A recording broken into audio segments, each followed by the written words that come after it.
order. May we have a roll call, Madam Secretary? Ms. Cuddy? Here. Ms. Hines? Here. Ms. House? Mr. Harrington? Here. Mr. Jones? Here. Okay. So you heard from Ms. House. Did she Yes, excuse? motion to excuse Mrs. House. All right. I made the motion, and Mrs. Himes made the second. That's all the members we have. All right. Everybody had a chance All to... in favor? Oh, sorry. All in favor, Sorry. say aye. Aye. Like sign opposed. Motion carries. All right. Now we're going to move on to the approval of the August 9th, 2018 meeting and the May 31st, 2018 workshop minutes, the minutes from both of those. Everybody have a chance to look at them? And all right. Motion to approve. Any changes? So Okay. moved. A second. Motion, Mr. Harrington, second, Mr. Jones. All in favor, say aye. Aye. Like sign opposed. Motion carries. Does anyone need to disclose any ex parte communications? All right. Do we have some announcements, Yes, Madam ma'am. Secretary? Okay. Case number 6, CED 06-1858 is in, at 1337 Killian Street, is in compliance 9/12/18.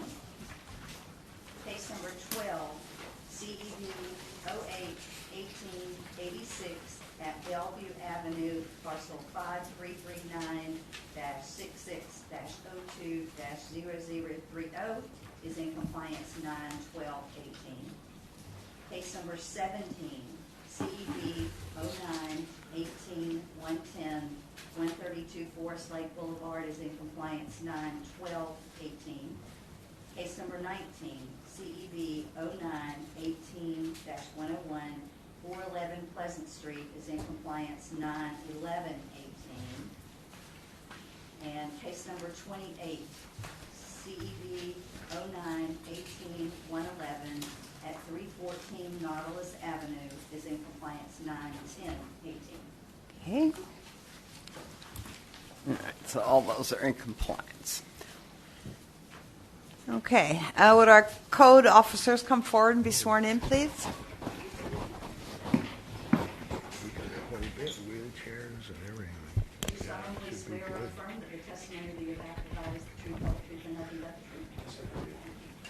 Okay, here's our procedure. We'll be calling cases by number, and for the most part in order as they're listed on the agenda. If there are attorneys present that need to be in court, or if there's a police officer who has to get back on duty, we will hear those cases first. When your case is called, please come forward and be sworn in.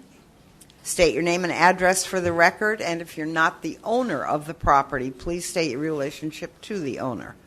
Our proceedings are recorded, so please speak into the mic, and now we need to make sure our mics are really on, because what are we doing?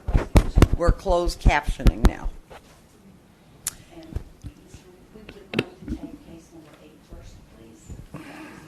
Okay. All right. The board hears some code officers first. Let me just finish this, and then you'll get an opportunity to respond and direct your responses to the board. And there may be witnesses that testify, and they will use the same exact procedure. All right. If we need to have a break, we'll take one at 11. Otherwise, hopefully, we'll be finished by then. Thank you.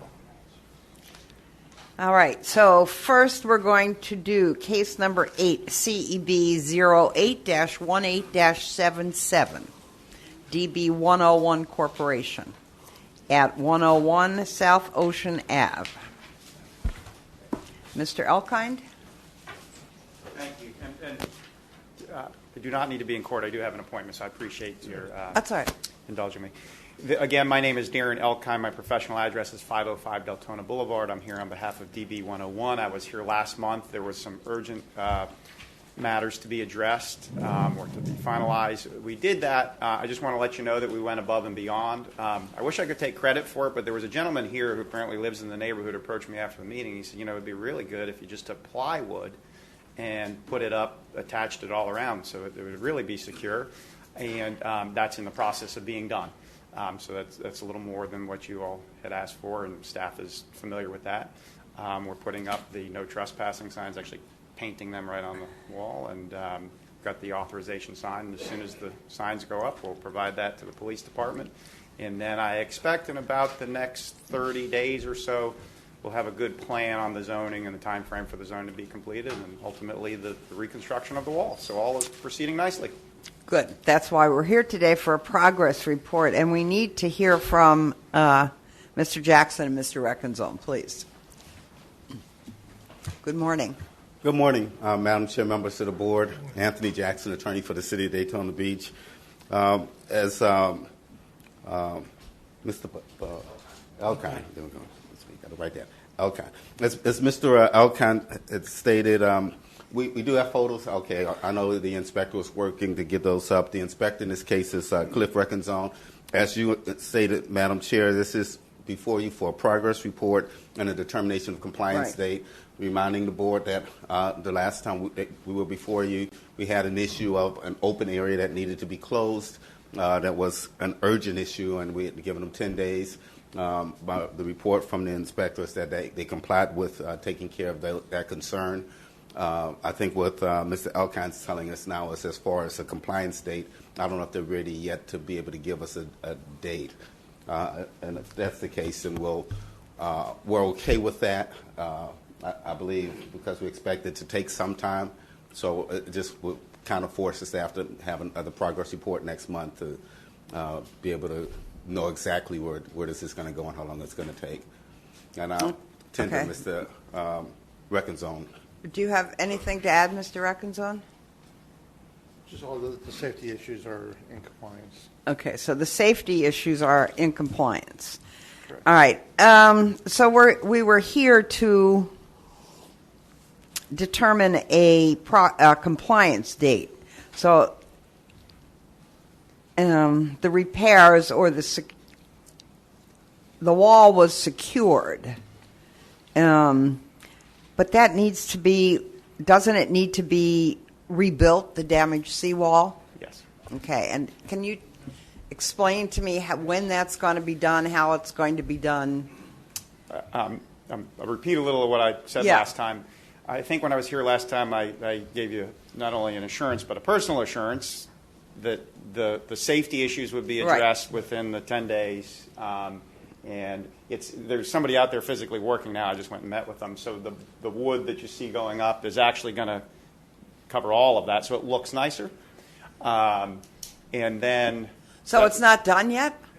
Yes, the safety issues are completely done. You just heard that testimony. No question about it. Okay. We're doing a little more, a little extra. Okay, good. To be good citizens. That isn't required.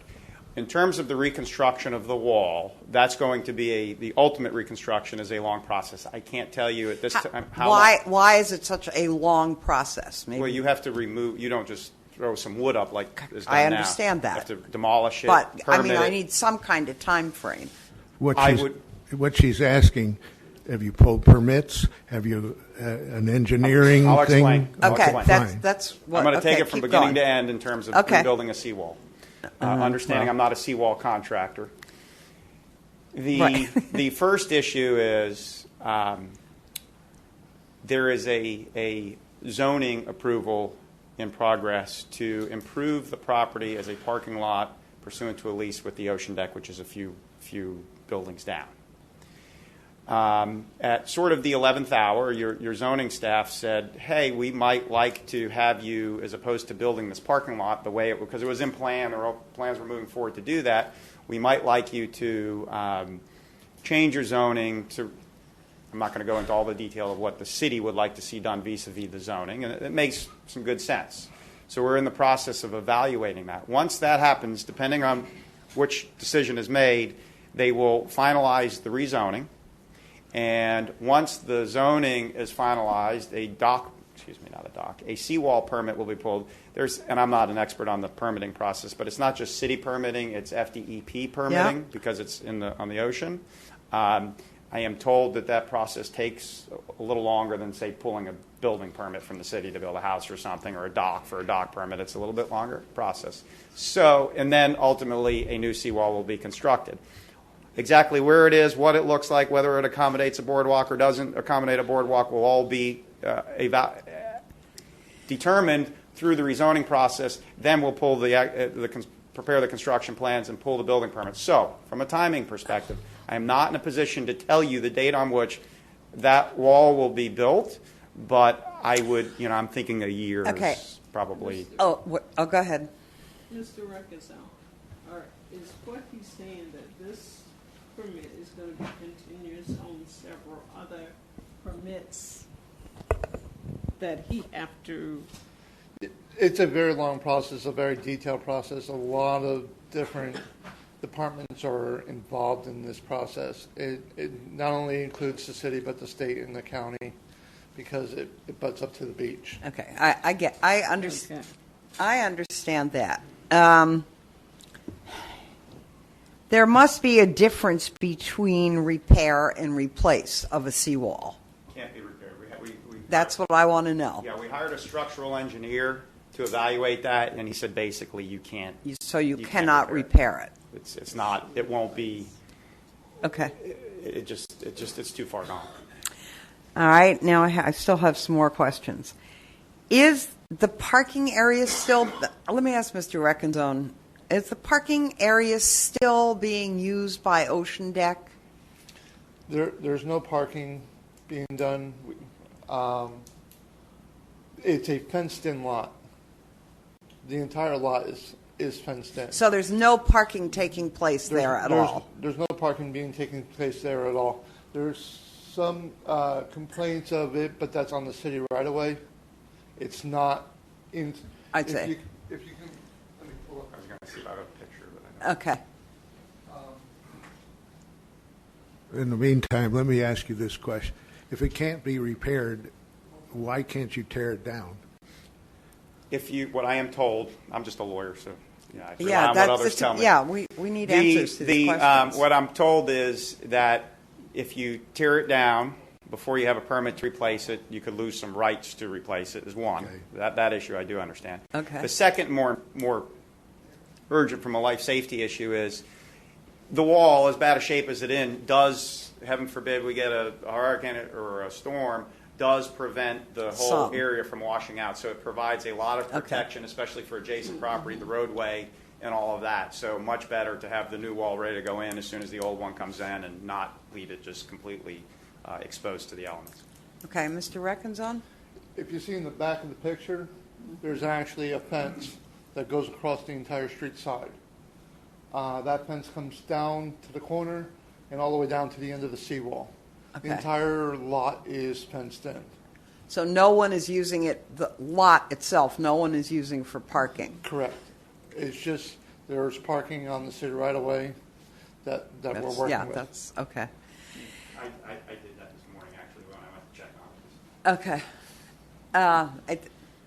Okay. That's not before us. I just So wanted Bernie, to know. Are you waiting for the city to come back with you with their recommendations, what they want to do? No. In Wait, terms wait. of the zoning, there was this was before I even got involved, there was a zoning application to improve this as a parking lot, just as a parking lot that was Right. going through, and really the Ocean Deck was handling that approval process, even though they have a lease with my client. And what happened was sort of towards the end of that process, the city administration came and said, hey, we don't want to just approve this as a parking lot. We would like you to rezone the property to a PD and address some very specific concerns about, the improvement because you've got a hotel going up on the north side. And Do what they we said actually made have sense. a hotel? Has that all been approved? A hotel? I mean, you may think that this is not in our purview, but I want to make a decision based on what we would do if, let me give you an example. If somebody comes to us and they say, our house is for sale, so we're not going to fix anything, and I've got a contract, and they don't really show the contract, then we don't say, okay, you don't have to do anything. So I want to make sure that we're playing by the same rules for everyone, that if a homeowner comes to us and says, I can't fix this because I want to sell it and I don't want to put any more money into it and that's a waste of my time and effort and I've got a contract, and then the contract falls through and then they're back, and we've wasted a lot of time. I confused you. I am so sorry. Okay. We are not building a hotel. Okay. We don't have a plan to build a hotel. We don't have a contract purchaser. We are fixing the wall. Okay. I was explaining why the city has asked my client, as the property owner, to do something extra, something beyond what was originally planned of just building a parking lot and just planning for a parking lot there. Because on other property that has nothing to do with my client, the city believes there's going to be some redevelopment. Don't Yeah, even just okay. hit the erase button that I even mentioned it. The city's asking us to do that. I was answering Mr. Sino's questions. The city has asked us to look at that. We have my client, I'm not paying for it, has engaged a land planning firm to evaluate that and then come up with what they would need in terms of a PUD as opposed to just doing a parking lot. That's at the request of the city, so we're all clear. Yeah. We're trying to be very accommodating to the city by doing that, and so that's where we are, and that's the process. Once we accommodate the city's request vis-a-vis the zoning, that process is completed. That will dictate where the wall gets rebuilt, what it looks like, what the load-bearing things are, et cetera. So the And only that wall will be reason built. you're doing this is because the city is asking you, when you rebuild the wall, you'll rebuild it according to where the city wants it? Because something might happen on another piece of property? No. I don't. I'm let me do confused. this. You are, and I don't think I have the capacity to unconfuse Okay. you.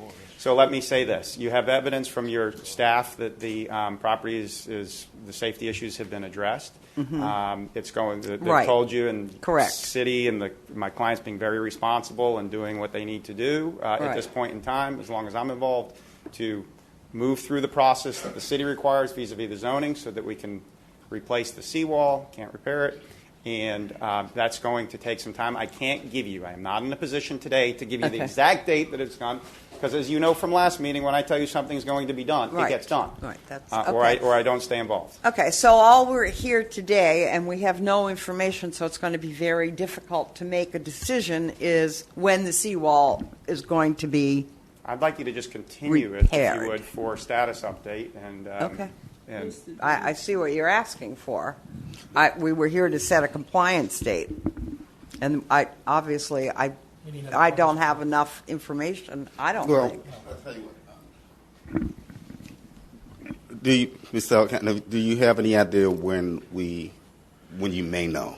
Yeah. What next month is it a reasonable time, or is it going to take 2 months? What does I it think- take for you to get a timeline? I think 60 days, not your next meeting, but the following meeting, is a reasonable time for us in the zoning to make do the things the city's asked, not in code enforcement. When is this? 60 days. 60 not days.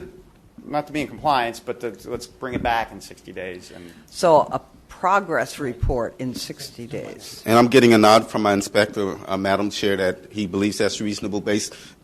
A little bit different in the scenario you gave us, that there appears to be a process and that something is happening and it is going forward. And as long as we understand that, and we'll make sure we report that as to our knowledge. If something's really stopped and nothing's happening, we'll make sure the board's made aware of that as well. But at this point, there is a process that's going forward. And so my inspector believes that 60 days will be a reasonable time for the Bring back. to come back for a timeline. Okay. So we can know when this would end and how we want to further address it as we go forward. I think that's all right. I do have a question for you. Doesn't to change zoning to a PUD, doesn't that imply there is a project in mind? You don't just get a PUD for an empty lot. Yeah, it's not my principal area, so I'm going to let Mr. Oh, okay. Alvin speak to that. I mean, everyone would love to do that then, because you wouldn't have a lot of Well, problems. we have zoning that allows all kinds of uses. The city has asked, as opposed to letting us just build this parking lot and rent it to the ocean deck, to rezone to a PUD and eliminate some of the uses that we're currently entitled to. My client, when they heard that, said, "Why would we possibly do that?" And in talking with the city, I said, "Well, there's some good reasons. It is sort of a reasonable request. Some of the things that are in your current entitlements you would never build, and so nobody typically spends the money to go to a PUD zoning because it's an expensive process without a project. that they're going to make a return on. In this case, my client is not a developer. He's a investor, property owner, and so it's really the request of the city to limit the potential uses down the road on the property that is driving the request for the PUD. So it's a little bit of a unique situation. But again, no project proposed other than a parking lot at this period of time, and it's the city's request to do that. And I think, knowing what I know about the way it works, is it's a good idea from the city's perspective. Does that mean they have a buyer lined up? They do not. They do not. So who's going to spend the money to do this? Oh, the property owner. You're going to do this out of the goodness of your heart? No, they are. This is an expensive piece of property. They have two options. You can, if they don't repair the seawall, you impose a lien, and they lose their investment. So in order to protect their investments, it's got nothing to do with the goodness of the heart, none whatsoever. I'm not here out of the goodness of my heart. I'm getting paid quite handsomely, by the way. Not me. So I know you're not. So no, it has nothing to do with the goodness of their heart. It's a reasonable request from the city. They don't have a choice. You have the power to make them fix the seawall or take the property, basically. All right, It's so a big hammer you will. You don't have a choice. all right.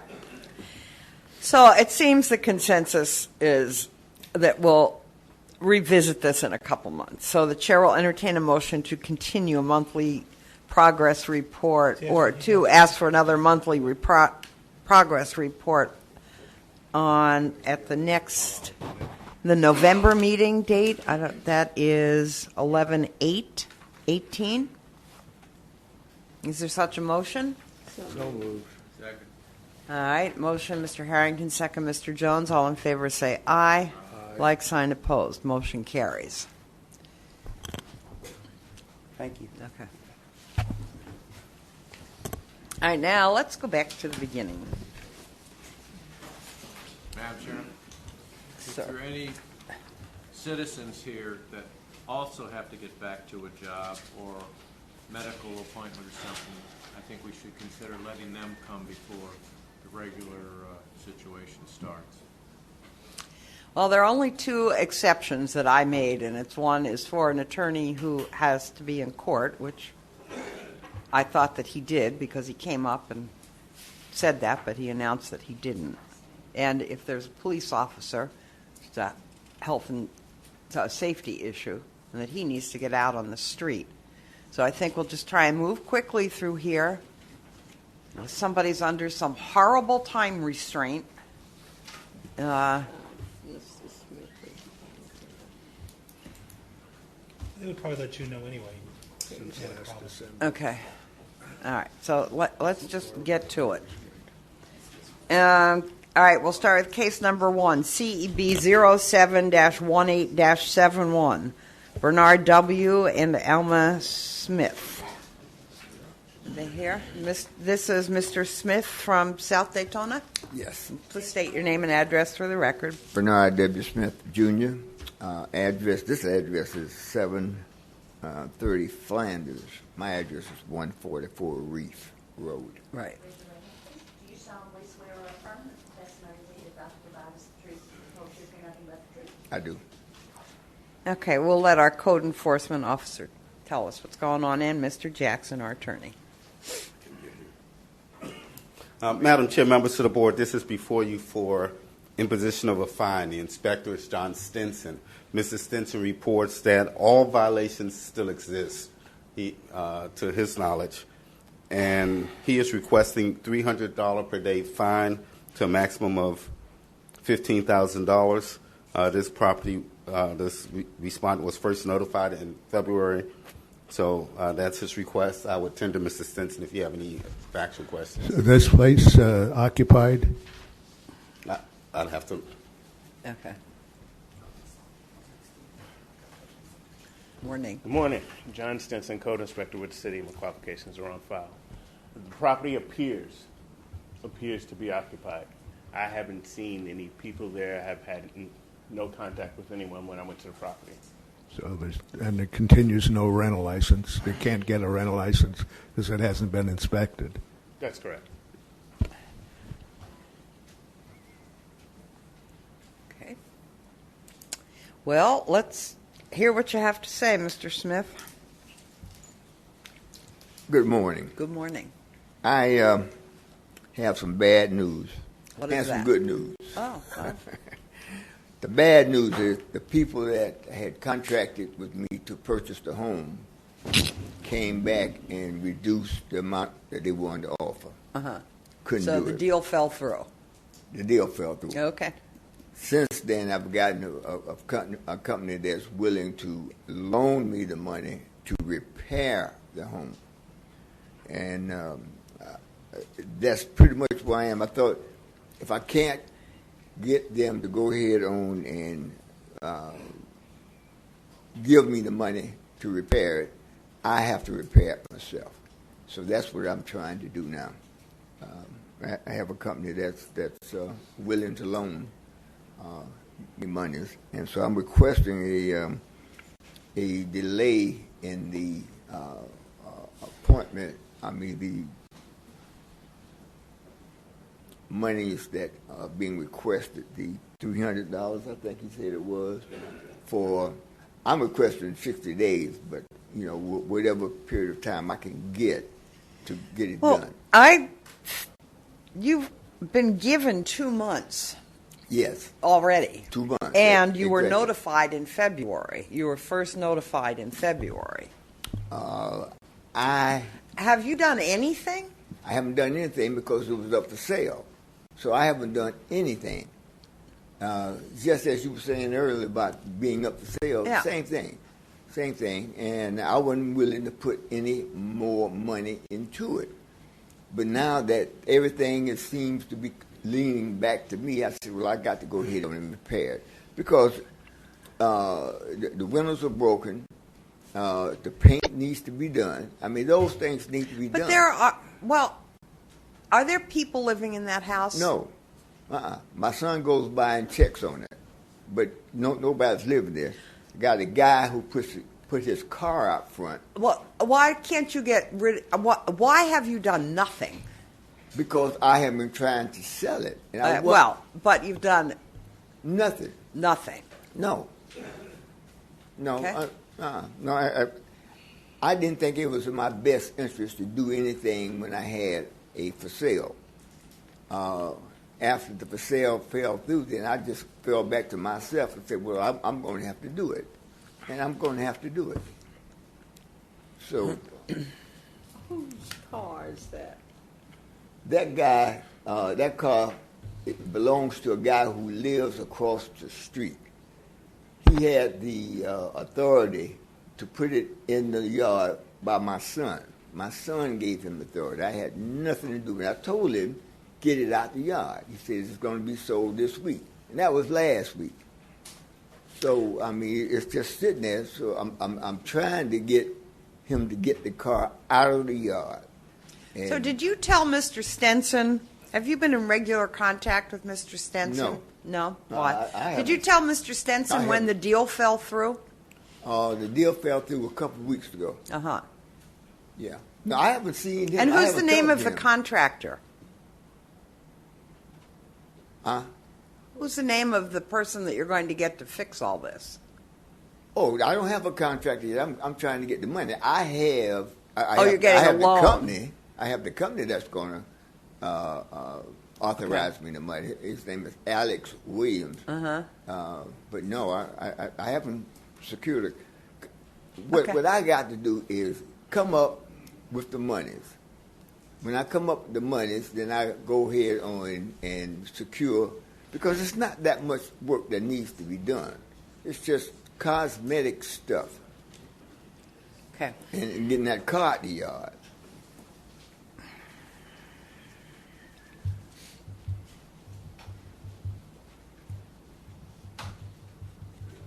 Any comments from the board?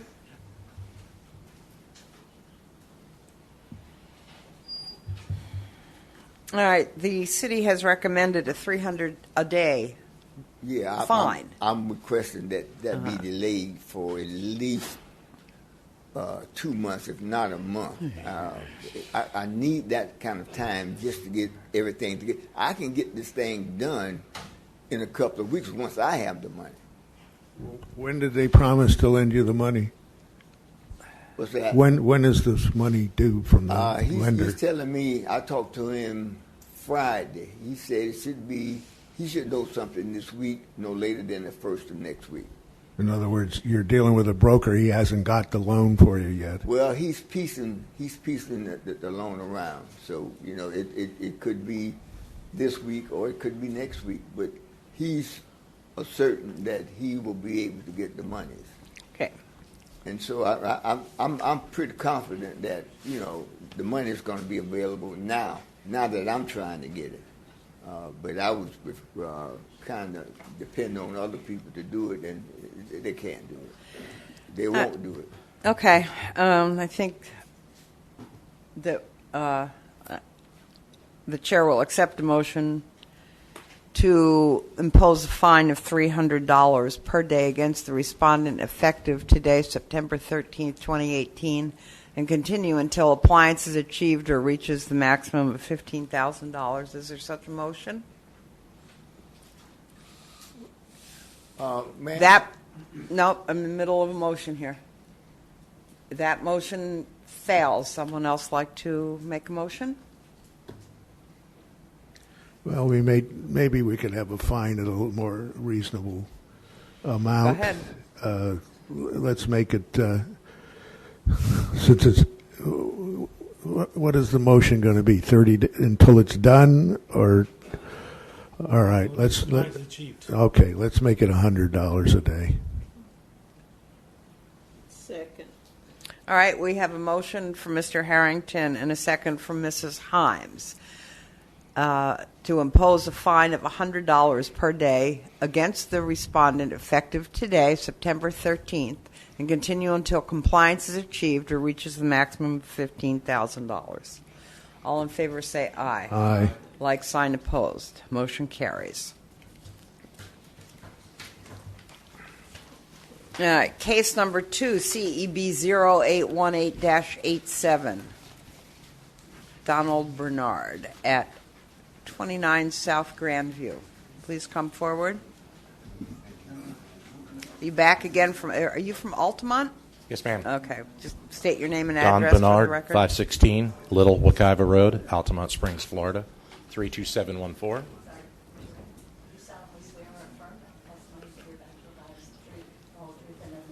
I do. Okay, we're going to hear from our attorney and from Mr. Fitzgerald first. In a second. Or two.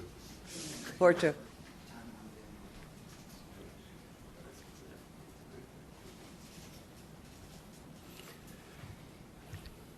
Madam Chair, members of the board, this is before you for imposition of a fine.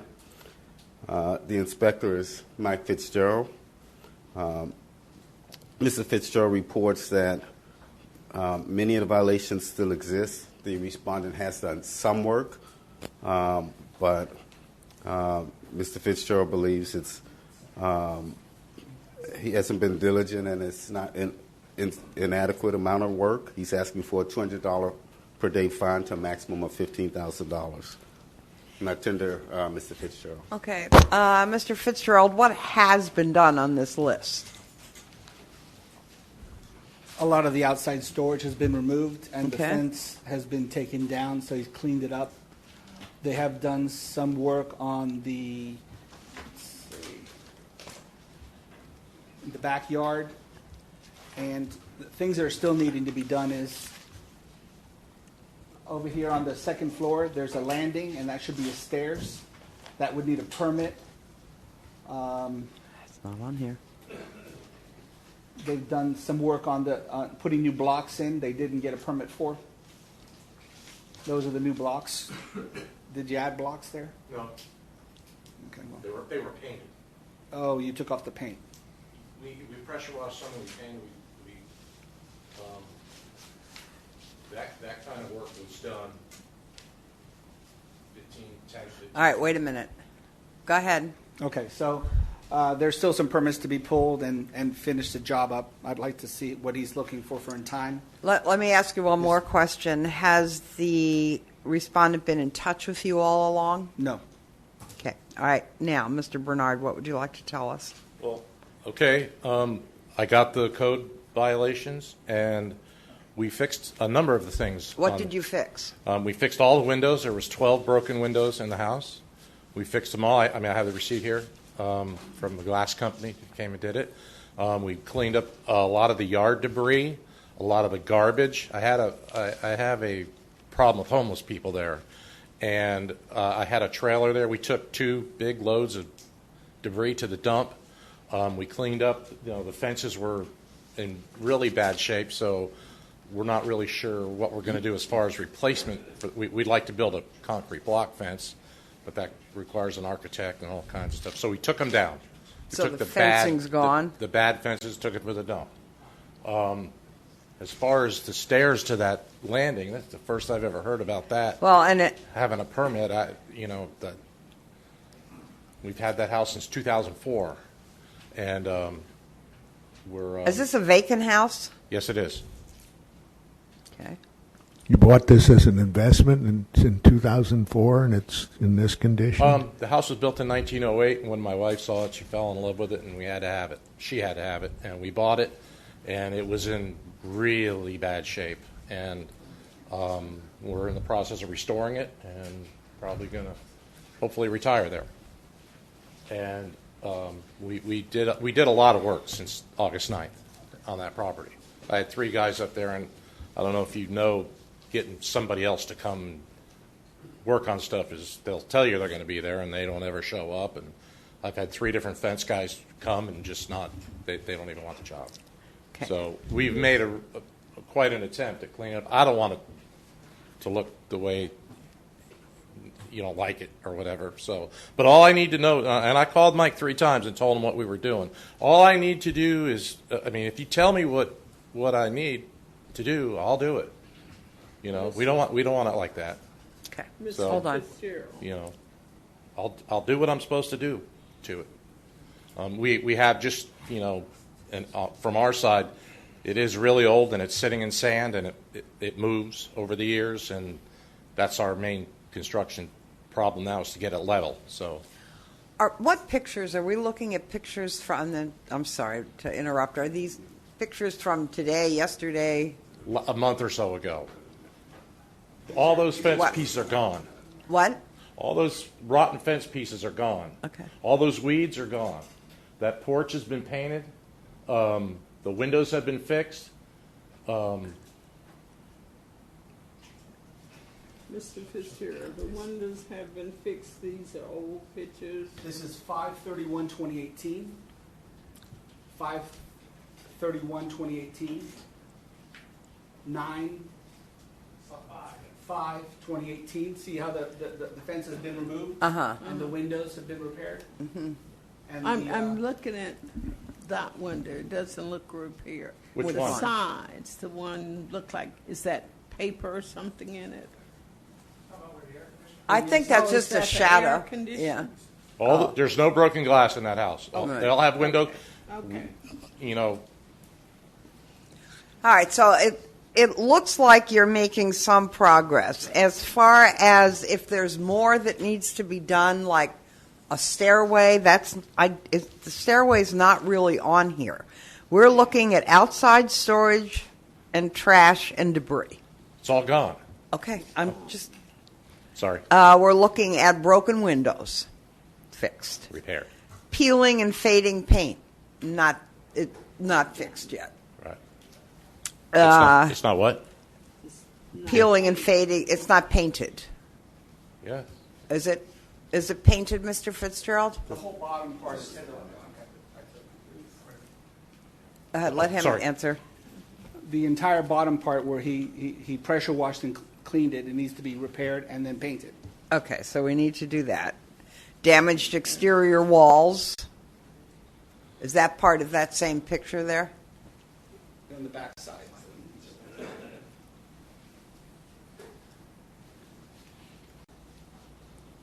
Oh. been fixed and painted. Wait a minute. Just wait. Okay. Okay, so it's the back side. So let me get to that photo. That wall's been fixed but not painted. The rest Okay. of it. Okay. Mr. Fitzgerald, The concrete wall. Yeah. Mr. Fitzgerald, about how long would it take to get this in compliance as to what's listed here? 30 days. 30 days. And Mr. Fitzgerald, did you say there would be permits needed?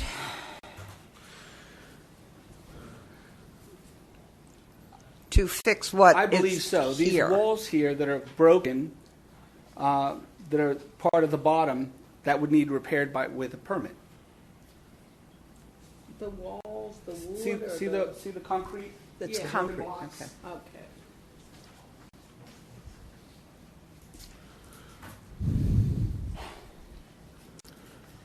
Well, So he could get with So, go ahead.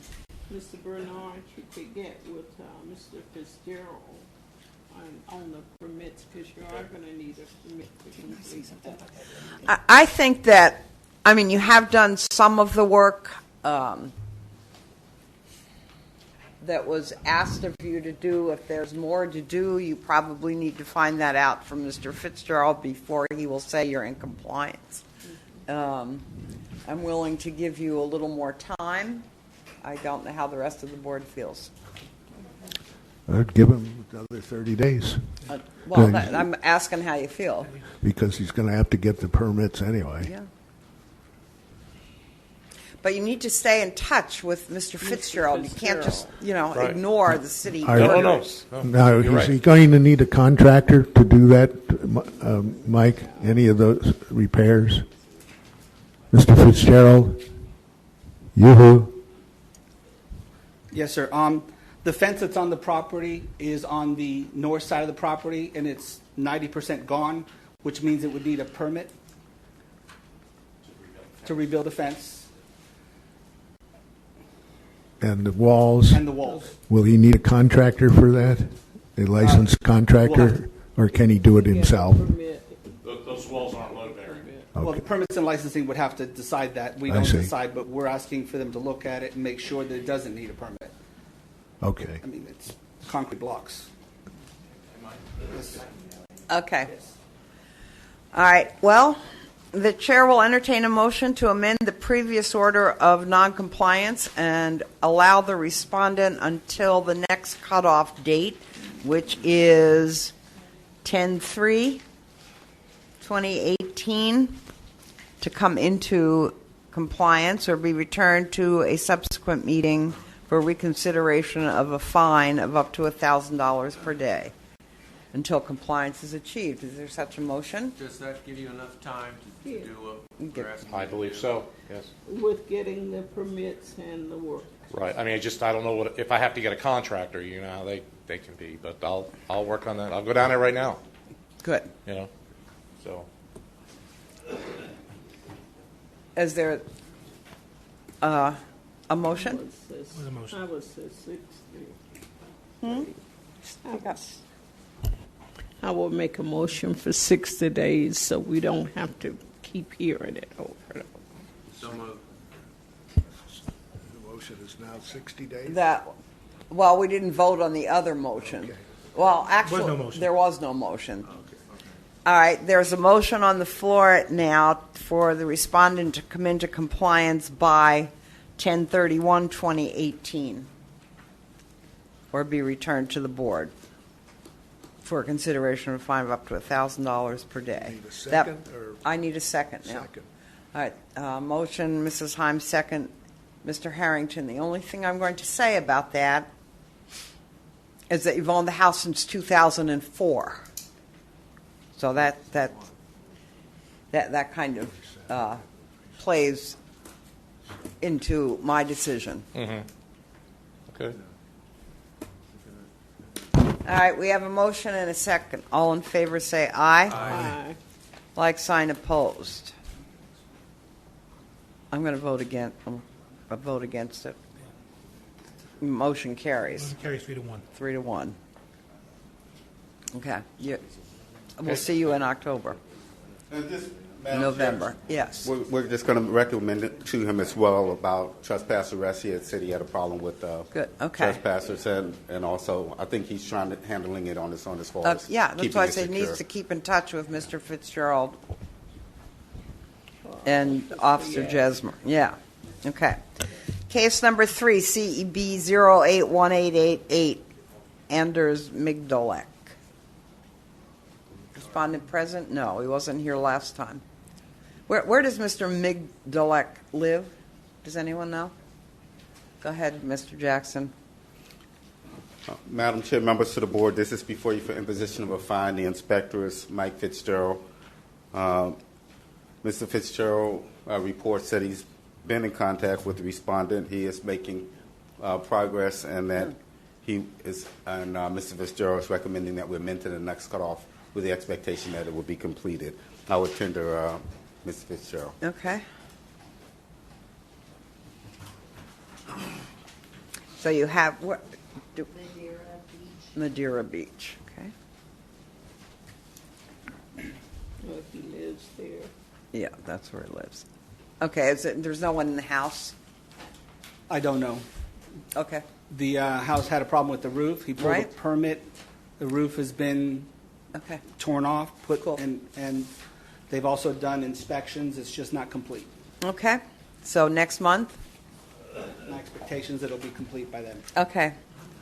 Any questions from the board? The chair will entertain a motion to amend the previous order of noncompliance and allow respondent until 10/3/2018 to come into compliance or be returned to a subsequent meeting for consideration of a fine of up to $1,000 per day. Is there such a motion? Mrs. Hines made a motion. Is there a second? Second, Mr. Jones. All in favor say aye. Like sign opposed. Motion carries. Case number 4, CB 08-18-90, Robbie L. and Robert Dillman. All right, they're not here. All right.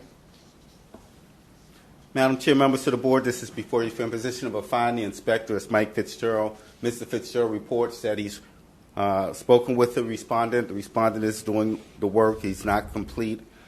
He's asking, Mr. Fitzgerald's asking that we amend to the next cutoff so that he can complete the repairs.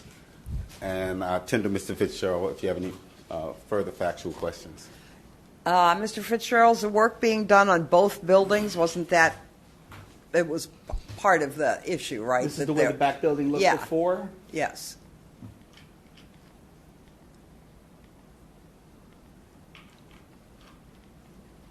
And he's painted the entire back building at this point. So it's painted it, but we don't have roofing. They're working. He's got to pull permits for the roof and get that. So he has or he did? He hasn't yet, but he's been. Okay.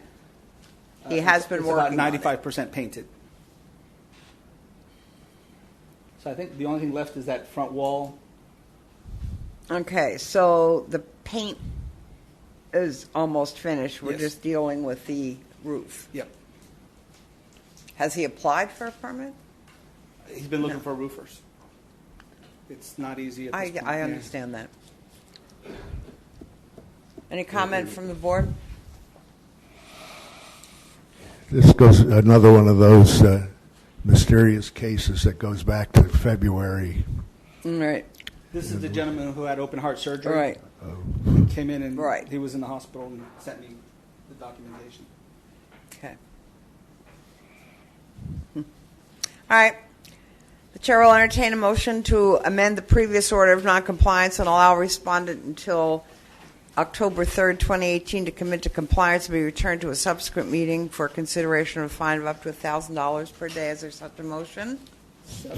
Motion, Mrs. Hines. Is there a second? Second. Second, Mr. Harrington. All in favor say aye. Aye. Like sign opposed. Motion carries. All right. Case number 5, CEB 0518-53. James Lambert at 215 Oak Ridge.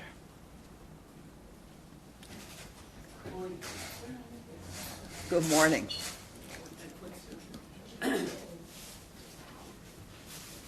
State your name, James. Yes. O. Lambert. I live at 719 North Wild Olive Avenue, Daytona Beach. Okay. Do you solemnly swear or affirm that the testimony that do you solemnly swear that the testimony you're about to provide is the truth, whole truth, and nothing but the truth? I swear. Okay. All right, Mr. Klieg and Mr. Jackson. Madam Chair, members of the board, this is before you for imposition of a fine. The inspector is Tom Clegg. Mr. Clegg reports that the respondent is working on getting everything done, as you can see from the photos regarding the stairs and deck.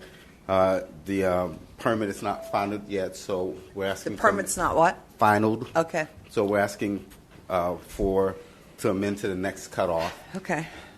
For them to come into compliance. And I turn to Mr. Clegg if you have any further factual questions. I thought that, they needed to be, the last time, they needed to be finalized. What, Mr. Clegg, what's the problem? Why is it taking so They're doing long? more extensive, more work that the building department wanted to do on the railings itself. So the roofing, I mean, the I have pictures. Wait a minute. If you can move up there, that'd be great. I have pictures too of the redevelopment plan. No, that's No. we don't need You that. don't need So that. okay. But the deck itself in the back was basically all there. Everything was perfect. Only a little difference of about 2 inches to put into the railing, and then a piece on the top. I was amazed. Basically, it is compliant, and just those 2 little blemish type things. The rest all went to the front part, to discussions on the stairwell, and there it's all been decided. I have the blueprints here where he completed them on the 26th of, I think, 16th February. So tell me what we're waiting on here now. Madam Chair, the inspector has informed me that what the respondent is saying is correct, and they expect probably within a week or two that the inspection will take place, the finaling of the. Okay. The contractor said Nat has called and told me that he had received no call back from when they should start. Okay. Because it says right in that letter that we were referring to get the blueprint, which would take about a month and a half. Right. Which came Okay. out in the middle of July, is assumed. Right. And then giving that to the building department. And what he was waiting for is a call from them. This is now about 3 weeks ago. And he never got one. So 2 days ago, he called me and said he's going to start on the 19th and finish on the 20th. Okay. It's the 19th and 20th of this month. All right. Okay, so next cutoff. All right. Next cutoff. The chair will entertain a motion to amend the previous order of compliance. The respondent come into compliance by 10/3/2018 or be returned to a subsequent meeting for consideration of a fine of up to $1,000 a day. Motion by Mrs. Himes. Is there a second? Second. Second by Mr. Jones. All in favor say aye. Like sign opposed. The motion carries. Okay. Okay, thank you. Seems like it's taken a long time. That's all. All right. Case number 8 is in compliance. Number 6, Madam Chair. Oh, I'm sorry. Case number 6.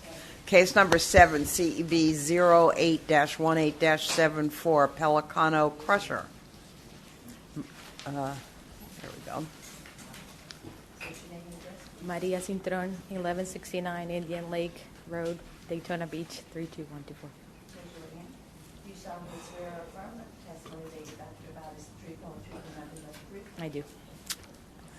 Okay, what is your relationship? Do you own the No. company? I work for them. You work as what? You have their Manager. permission to Yes, speak ma'am. for them? Yes, ma'am. Okay. All right, we'll wait for Mr. Jackson and Mr. Reckenzone, and I'll give you a chance to speak.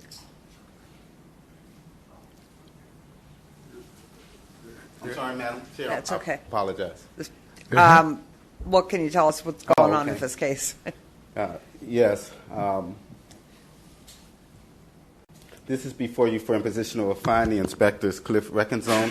Mr. Reckenzone reports that this case, as you may recall, is the concrete situation, and there were some issues in planning with permitting, and that's still those issues are still being worked through, so it's not in compliance. We're asking to amend to the next cutoff for them to come into compliance. So have they applied for the business, for the license? I have to tender Mr. Rickens on. Okay. They can apply for the license until the planning project is completed. So once they've completed the planning project that they have with the city, then they can apply for the business license. When was the planning process submitted? There's been multiple projects on the property. It's a long process of meetings, monthly meetings. That they're going Is through. it traditional that you are allowed to start your business up without a? There's no business at this time. Once I came out there and cited them for not having the BT, all work had stopped. Okay. And they haven't been doing anything. So we have no real problem then. Correct. We're Okay. just standing by. So they're working on all these things, and you said they're coming in monthly or whatever to, okay. Yes. Well, what would you like to tell us?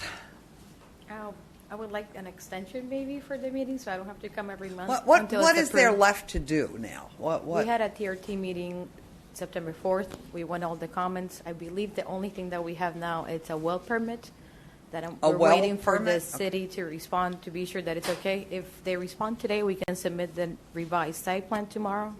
If not, next week. Okay. So until that's done. Okay. I'm not sure if I need to come every month or if we could do progress reports. Yeah, I because see. it's I gonna be a didn't. couple of months. I don't think we've been clear that there was so much that needed to be done, or so much permitting that needed to happen. But as long as you're not conducting business, it's fine And with you're not me. conducting business, so Until I mean, for you to come. construction is done. How many times have you? Is this your second time here? Mhm. Mr. Reckenzon, how long do you think it will take before they get all of this permitting done? And is it just the one well permit that's left? It looks like with everything that the city's requiring and requesting, that it's going to be around December by the time that she gets the construction is done. Okay. So she's asking for a 2-month update to come back in November. Okay. And Mr. Reckenzon, if I understood from our conversation, then your anticipation is that should be able to be in compliance prior to the December meeting. I believe so, yes. Okay. Okay. All right. So the chair will entertain a motion to amend the previous order of noncompliance and allow respondent until 12/5, or is it 10/31 that we're asking for? 12/5. Right. That's from the report.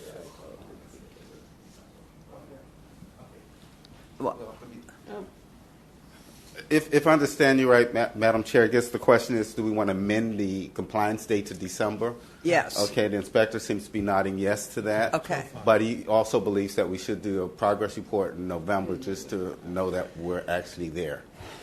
Okay, can we accept that from the inspector, or does she have to? I'm sorry? We can accept the report from the inspector. She doesn't have to be here.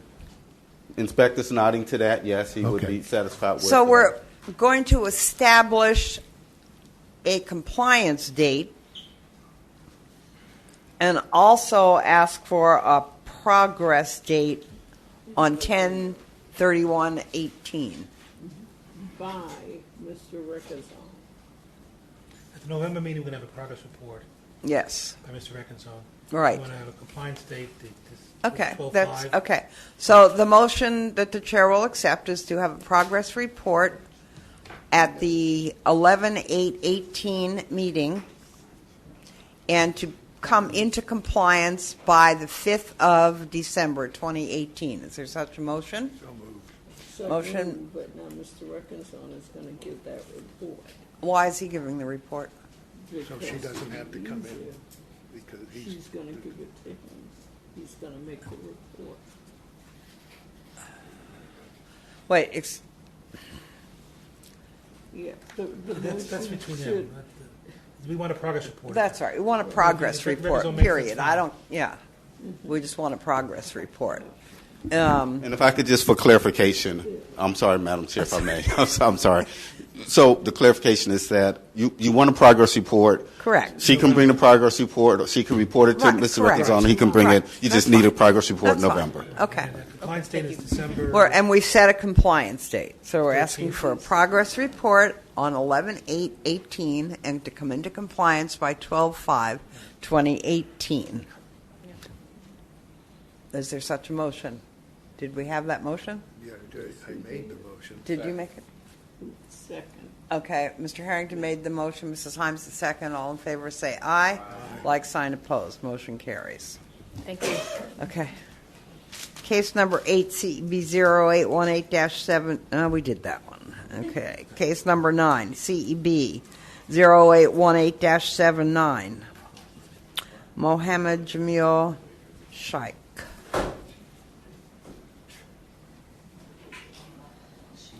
At 525 Bellevue. Is a respondent here? Yes. Okay.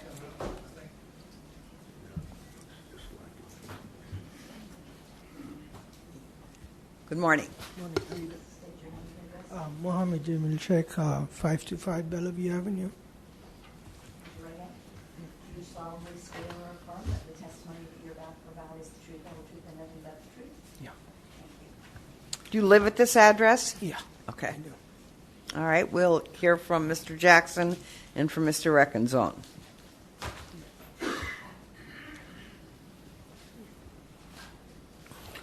Madam Chair, members of the board, this is before you for imposition of a fine. The inspector is Cliff Reckenzone. Mr. Reckenzone reports that the property remains in noncompliance. He's asking that a $100 per day fine be imposed to a maximum of $10,000. I attend to Mr. Reckenzone to answer any factual questions. Okay.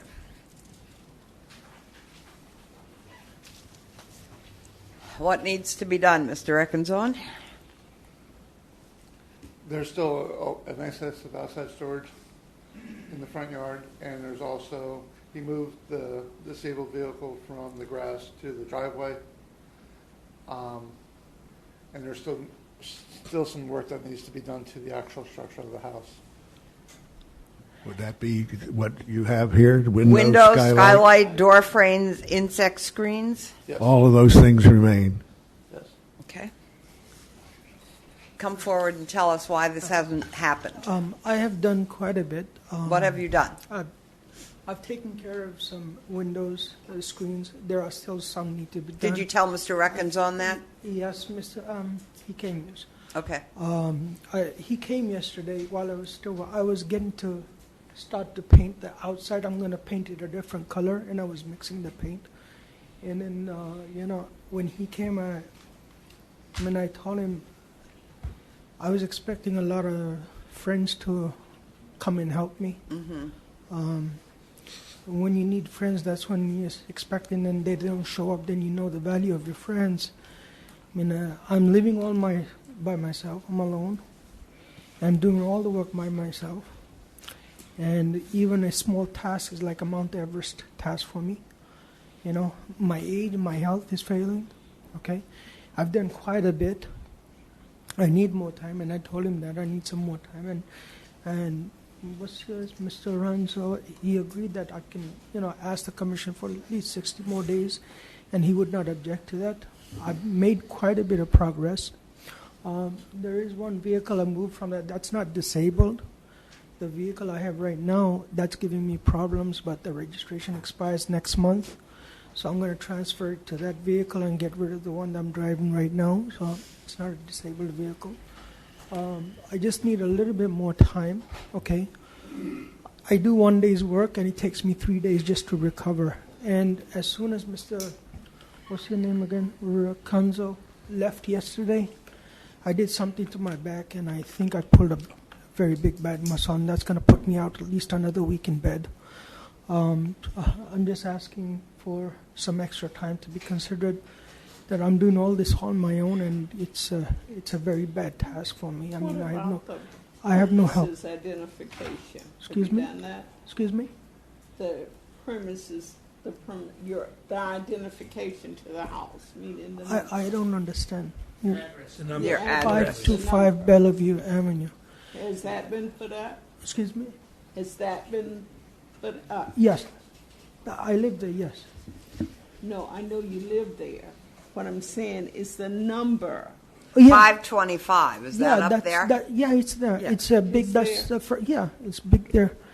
I already painted the front portion, but it's the same color as the existing, but it's not really a good color, so I'm painting it like brownish color. So I was mixing that paint yesterday and I was trying This it is out. a 2 or 3 story building? It's a two-story Two building. stories. 1947 house. Mr. Rickazon, what about the garbage? And I also fell off my ladder 15 feet last 6 days ago. And, and I'm lucky I landed on the grass, not on the concrete, otherwise I'd be dead. I mean, all this thing happened because I'm under a lot of pressure and no help. So having a time frame, you're going to make mistakes and I'm going to make mistakes. And being under pressure, I become callous to the last thing I want to do is injure myself even further. I just need, not 30 days, give me at least 60 days so I can, do everything. And he said he's okay with 60 days. Well, He said I didn't hear them say that. I heard them say that their recommendation was fining you $100 a day. Well, I request that you don't do that. So because I'm, if something's changed, I'd like to hear it from them. Is the garbage up, Mr. Rickazon? I'm sorry, I missed the question. We were consulting. This gentleman, Mr. Sheikh, said that you would give him 60 more days, and I said that's not the recommendation I heard. That's correct, Madam Chair. In fact, Mr. Reckenzone informs me, and I haven't been able to verify it or not, that he's been served for tax deed sale as well. And so, but even so, it's not relevant except for that may happen well before the 60-day time period. But we're not asking for any additional time. He's not anywhere close to compliance. So that's not a request of the city. Okay. I might lose my property next month and I can't. All right. $4,800 by next month. All this pressure is just building up again. And I told him yesterday, I'm about to, snap. I mean, I can't take the pressure anymore. I have to do this and that and this. All I need is some breathing room here. Yeah. What's the board? Board have any comments? All I need is just give me enough time so I can, at least without All right. risking my own health. We've heard enough. We need to make a decision. We understand what you're asking for. $100 a day. We have a motion from Mrs. Hines to impose a fine of $100 per day against the respondent effective today, September 13th, 2018, and continue until it reaches $10,000. Is there a second? Second. Second, Mr. Jones. All in favor say aye. Aye. Like sign opposed. Motion carries. Okay. That's the end of the case now, sir. So what happens? So we've decided to fine you because you haven't made. I have done so much on the property. Talk to Mr. Reckenzone. You talk to Mr. Reckenzone. Say what your options are. Thank you. Case number 10, CEB 081883. Paul Taylor and Milton Jones. Are they available? They were here last month from Palm Beach. What's going on with this case, Mr. Jackson? Exterior roofs and drainage. Okay.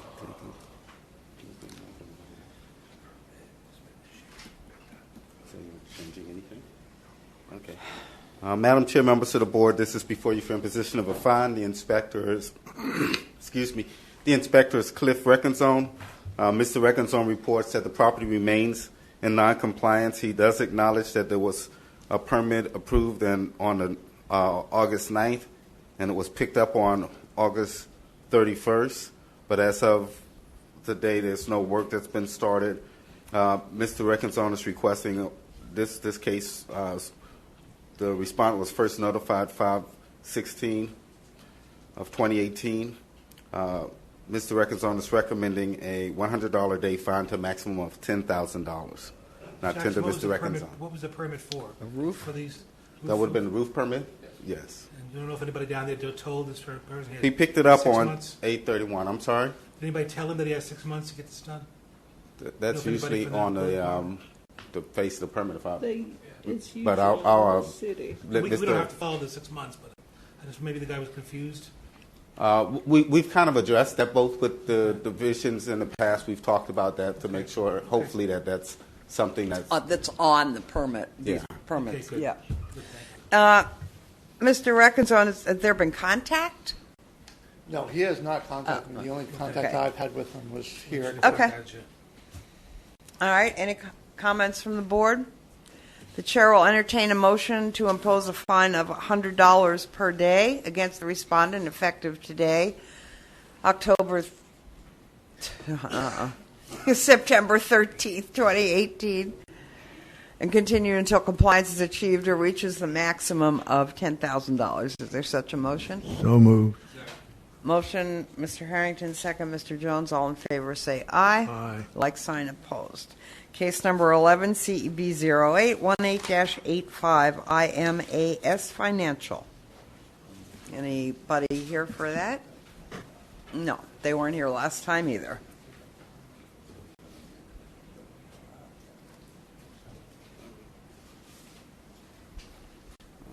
Madam Chair, members of the board, this is before you for imposition of a fine. The inspector is Cliff Reckenzon. Mr. Reckenzon reports that the permit was picked up. The respondent appears to be moving forward. He's asking that you give men to the next cutoff so that the repairs can be completed. I tend to Mr. Reckenzon for any factual questions. Okay.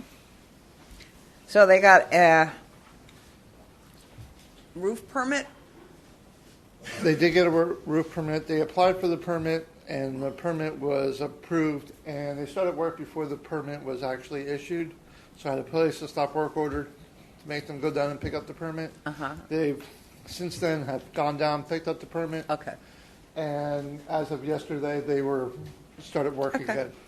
So you revoked the stop work order? Yes. Okay. When did they apply for the permit? They applied for the permit 2 weeks ago. Oh, they got cited at 5/29, and they got the permit 2 weeks ago. Well, they were first notified in May. Yeah. Yeah. And I would think that Well, perhaps they're working still- on it, and they're going to be into compliance, so we're just asking to amend it to the next cutoff. Correct.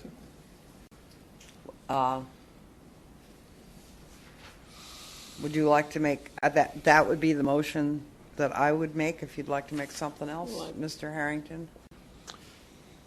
All right, Chair will entertain a motion to amend the previous order of noncompliance and allow respondent until October 3rd, 2018 to come into compliance. We return to a subsequent meeting for consideration of a fine of, that would be up to $1,000 per day.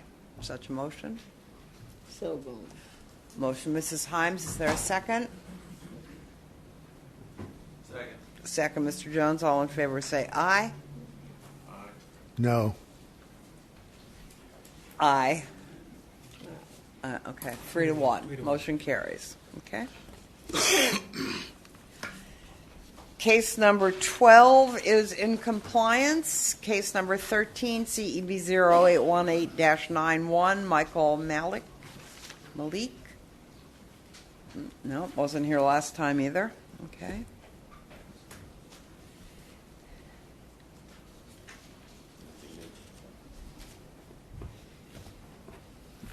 Madam Mr. Chair, Jackson. members of the board, this is before you for imposition of a fine. The inspector is Cliff Reckenzon. Mr. Reckenzon reports that the property remains in noncompliance. He's asking for a $100 per day fine to a maximum of $10,000. I tender Mr. Reckenzon for any factual questions. Okay, have we heard from this person? No. Okay, no contact, no show, no contact. Does he live there? Yes. Do we know? Okay, Yes, they own the house. Okay. And they live there. okay. All right, Any questions from the board or comments? Chair will entertain a motion to impose a fine of $100 per day against the respondent effective today, September 13th, 2018, and continue until compliance is achieved or reaches a maximum of $10,000. Is there such a motion? Motion, Mrs. Himes, second, Mr. Harrington. All in favor say aye. Aye. Like sign opposed. Motion carries. All right, move on to our new cases. Case number 14, CEB 0918-93, Marquise Williams, Cadillac Drive. This is a repeat violation.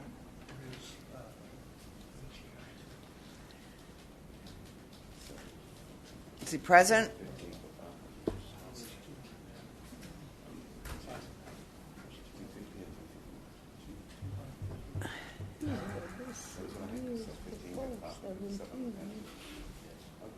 Huh.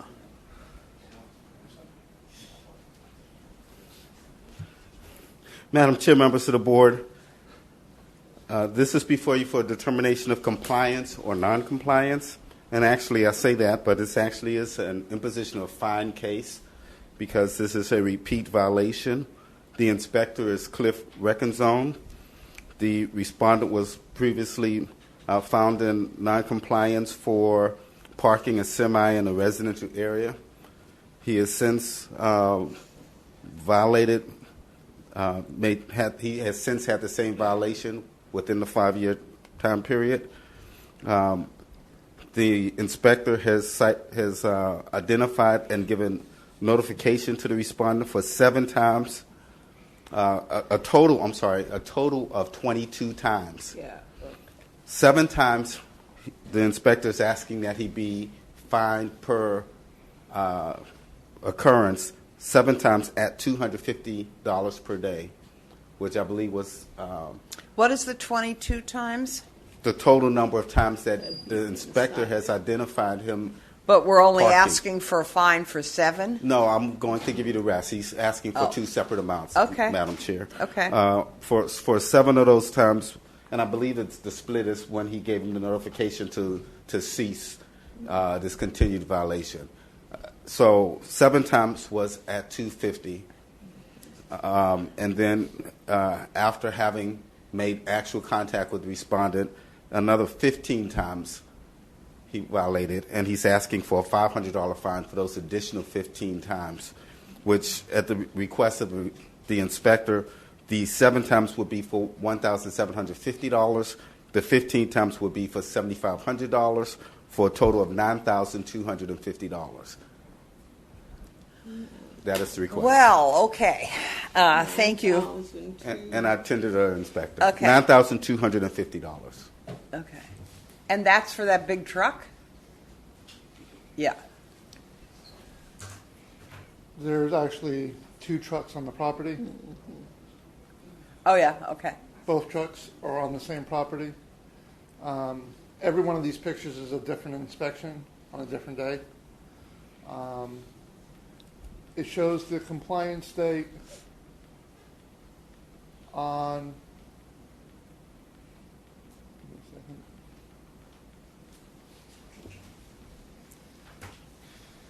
So we haven't had compliance. There was compliance on January 22nd after the hearing that you had.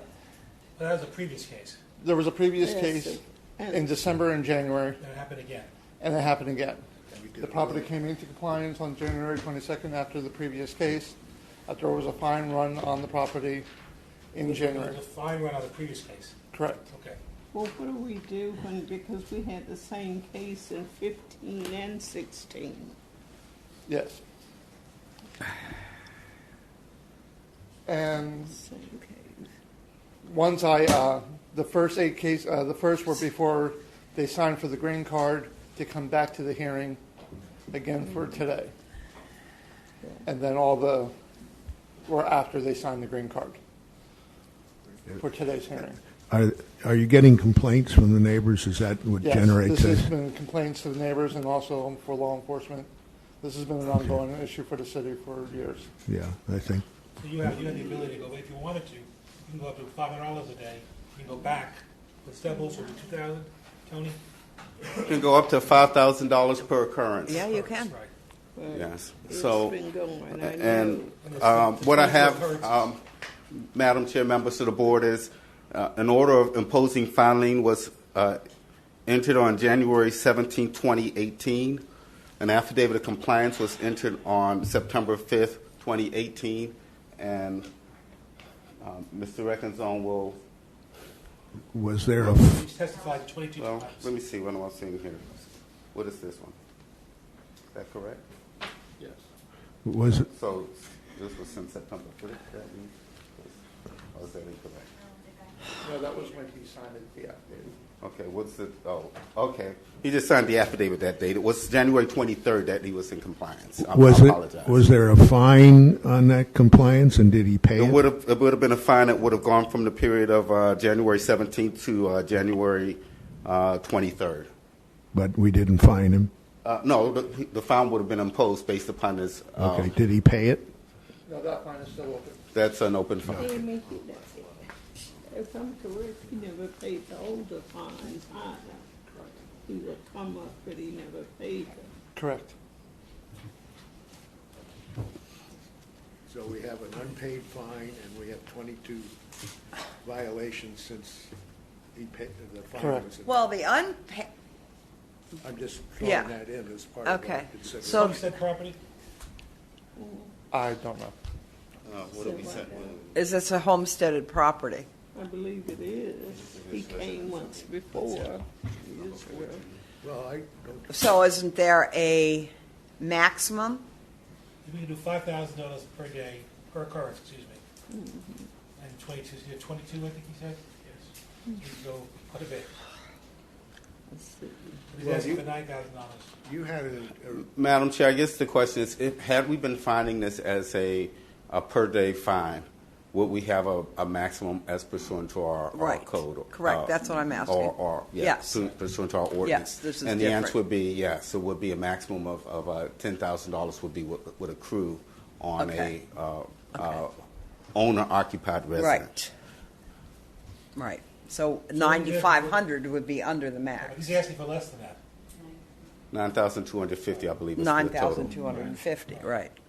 Okay, we're going to need your But formula. this is a to put it in the recurring. motion. It's been going on. Can you- Yes. Yeah, we'll need his formula to put it in the motion. I don't know. Can't we just say that? I mean, do we need the formula to put it in a motion? Accept the recommendations. So we're just going to accept the recommendation of staff and impose a fine of $9,250 total But you're going to give for us- the dates of noncompliance. You're going to give that us in writing. We can't just accept the No, recommendation. it has to give it to them in writing. You're going to give us your formula in He's writing. not going to pay. Well, he doesn't have to give it to us. He has to give it to the. Mr. Arrington, if I may, that was stated on the record, and so as far as It'll be the in the ability, our ability to go back and see how we got to the $9,250 will be part of our Make the record. minutes at least reflect that. I'm sorry? Let the minutes reflect how you got there. Yes, which I'll state again, will be 7 violations for $250 per violation per occurrence, and then 15 violations at $500 per occurrence. Okay, if there's such a motion. I'll make So the motion. moved. Second. Okay. Mrs. Hines made it. Mrs. Hines made the motion. Mr. Jones the second. All in favor say aye. Aye. Like sign opposed. Motion carries. Case number 15. No. Well, that happens a lot. 9/18/96 OPC Investments. Respondent present. Okay. We're just here for compliance or non-compliance. Madam Chair, members of the board, this is before you for determination of compliance or non-compliance. The inspectors Cliff Reckenzone, Mr. Reckenzone reports that the property is in non-compliance and asking for you make that finding and to allow till next cutoff for the property to come into compliance. He would, just for the information of the board, there was a inspection done on 9/7 where the respondent had not passed, and so hopefully they'll be able to take care of the remaining items and have them in compliance by next cutoff. Are there people living in there? I would have to... Mr. Thank you, Ms. Reckenzone? Yes. Okay. All right. Chair will entertain a motion to find respondent in noncompliance and or respondent come into compliance by the next cutoff date, 10/3/2018, or be returned to the board for consideration of a fine of up to $1,000 per day. Is there such a motion? So moved. Motion, Mr. Harrington, second, Mr. Jones. All in favor say aye. Aye. Like sign opposed. Motion carries. Moving on to the next case, CEB 0918107, Stephen Mandarano. Present? Oh. Madam Chair, members of the board, the inspector in this case is Cliff Reckenzone. This is before you for determination of compliance or noncompliance. Mr. Reckenzone reports that he heard from the respondent regarding this violation of a trail in the driveway. He's satisfied that the respondent is now in compliance, but he would make that's a no? Oh, okay, so that's a little different than my earlier conversation. What we will report as of today is that the respondent says that he'll be in compliance by the end of the week. So we're going to ask that we amend. That we make a finding of compliance or non-compliance and give him until next cutoff to come into compliance. So we find him in noncompliance, but be in compliance by the next date. Yes, by the next cutoff. Just want the next cutoff. You're not going to find. Well, this is for finding of the compliance, non-compliance, so we would need to find no it. compliance yet. Right, no compliance yet. Yeah. So our regular. Yeah. Yeah. Yes. Okay. Chair will entertain a motion to find respondent in noncompliance and or respondent to come into compliance by the next cutoff date, 10/3/2018, or be returned to the board for consideration of a fine of up to $1,000 a day. Such a motion? So moved. Motion, Mr. Harrington, second. Mrs. Himes, all in favor, say aye. Aye. Like sign opposed. Motion carries.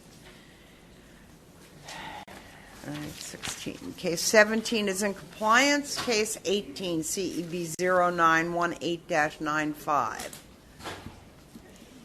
Paul Zavitsky.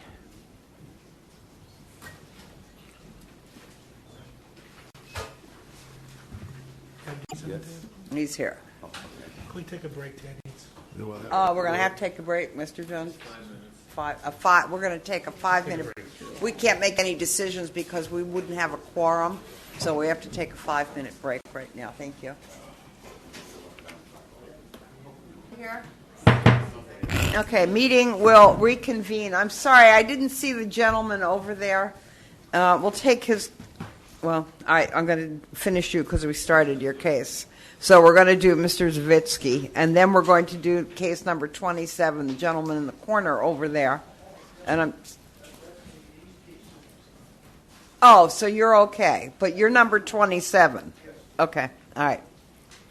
Go ahead, state your name and address for the Paul record, please. Zavitsky, 840 North Halifax Avenue, Daytona Beach. Raise your right hand. Do you solemnly swear or affirm that the testimony that you're about to provide is the truth, the whole truth, and nothing but the truth? I do. Do you live there? Yes. Okay.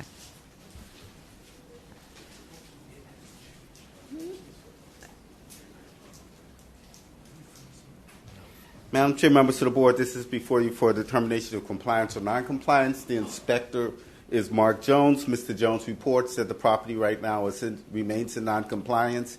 This is for a rental license. The respondent has had numerous failed inspections, and so Mr. Jones believes so that the respondent would be in compliance by next cutoff. So we're asking for a finding of non-compliance and next cutoff to come into compliance. Okay. I turn to Mr. Jones. This is a multi-family home?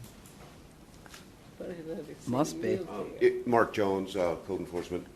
There's 4 units, and the property owner lives in one of the units, so there's 3 rental units. Okay. Okay. Well, pretty straightforward. We're giving you another month, sir. If you want to say something, you can. Yes, yes. I'm refurbishing the inside of these apartments, as you can see. Trying to upgrade them and get the tenants up better apartment.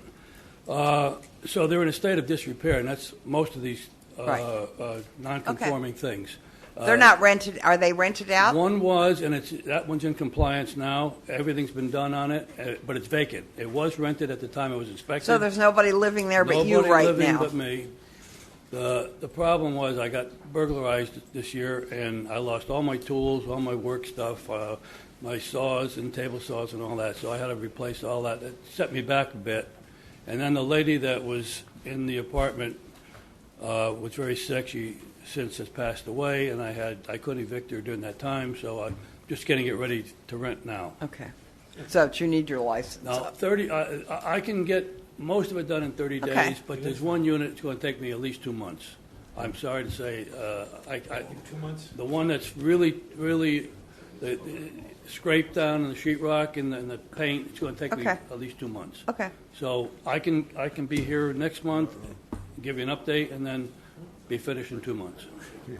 We'll see what Mr. Jones is willing to. Mark, question. Do you need a rental license for each unit or all I have of them? one for each unit. Each one? Okay, that answers my question.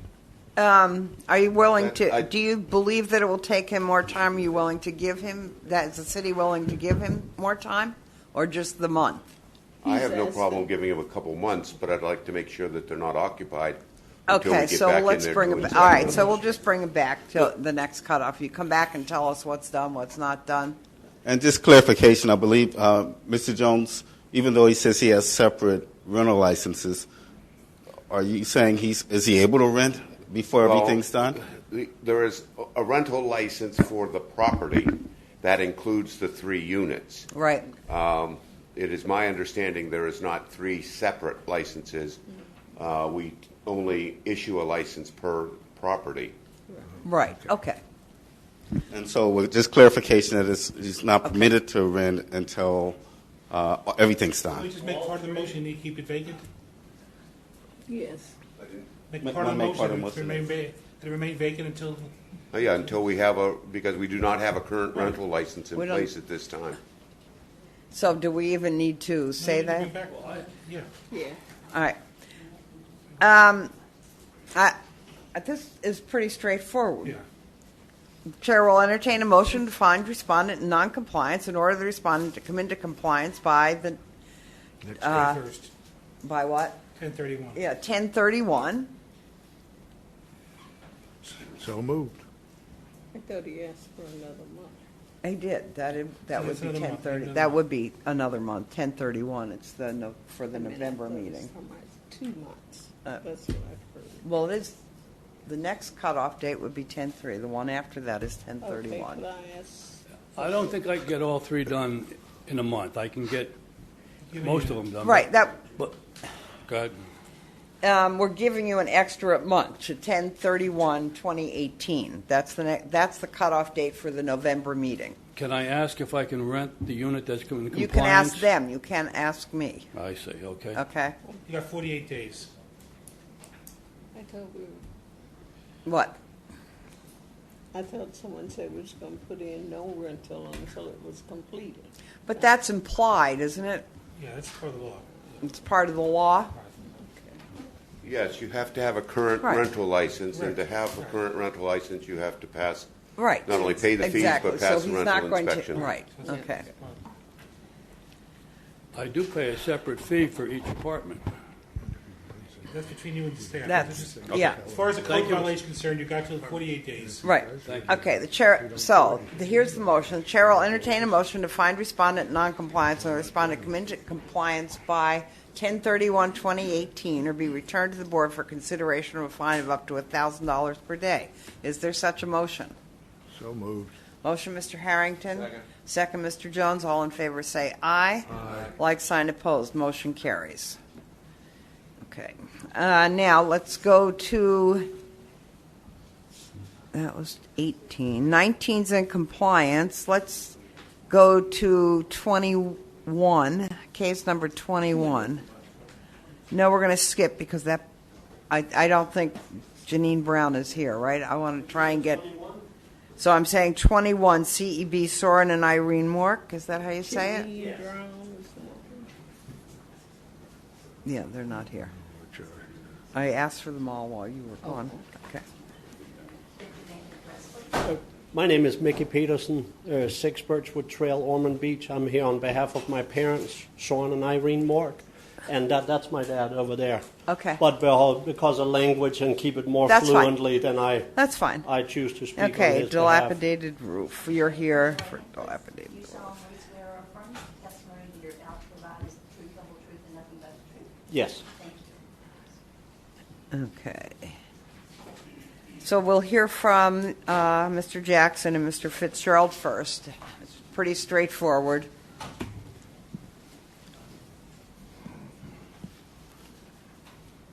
Actually, what we need is compliance.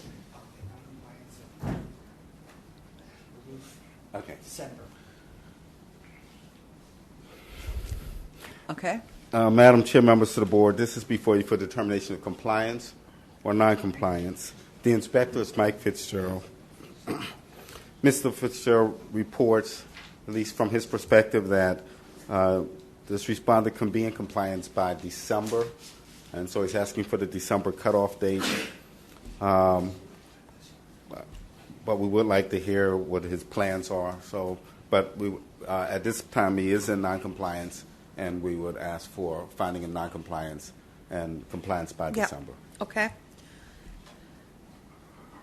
Would you like to tell us what's going on? I see you have plans in your hand. And Well, I do, because the non-compliance is for the roof and some rotting wood. This home was just purchased by my parents in March. We inquired by the city prior to that if there was any violations. Obviously, when they purchased it, it was with the intent of renovating this house as their home. At that time, we were informed there was no violations, there was nothing. who That was informed you of that? The city. I called the city told you there were no violations? That was now, please. That was in March. Even Okay. so, that didn't happen. Just No, it did not. It did not. And we just double checked. Like I said, the house was purchased with the intent of course, repairing all of this. But just to know that we were like not under the gun or some kind of code violation, the realtor was asked, the previous owner was asked, the city was asked. Never mind. We then come and of course received the notice of violation, but it's not an issue. did you see the house before you Oh, purchased absolutely, it? absolutely. And of course, all these things are fixed. It's worked on now. There's a permit on the job. Okay, There's actually okay. an inspection today. Okay, so here's what. And furthermore, I'd like to explain, it is because it's turned into, it's a project of also adding a porch and a covered lanai, some other trusses that have to, there's engineering, drafted plans, everything is on it. Okay. So the only thing we're really asking is just follow regular building permit procedures. Okay, and- the only thing that was cited was the dilapidated roof Yes, and the ma'am. rotting wood. Yes, ma'am. And we're giving you, the inspector would give you until the December cutoff date to do that. And you say you have a permit already? Yeah, For we're that working work? on the job. So that's what we're going to probably rule on right now. And the rest of it will, if there's more to it, then something else will have to be brought back to us. But right now, this is what we're dealing with. That's all. Bearing the Okay. truss manufacturer and other various components, Well, I don't it- see an issue with that. Okay, good. Mr. Jackson. Yeah, Madam Chair, just so that the respondent or anyone else in the audience not be confused, I want to make sure it's clear and understood. There wasn't a code case that was initiated, but nothing that had come before the board. Okay. So there's nothing that we would be giving an estoppel letter for. Okay. So, of course, the code staff doesn't do a home inspection to tell someone that, hey, by the way, those are the things that are part of a Right, purchase. I get it. Purchase agreement. Yes. And so those things. But weren't there were no covered. current code There were violations. no current code violations as far as something that would be part of an estoppel letter. There was an initiated case. The person sold out before it got to the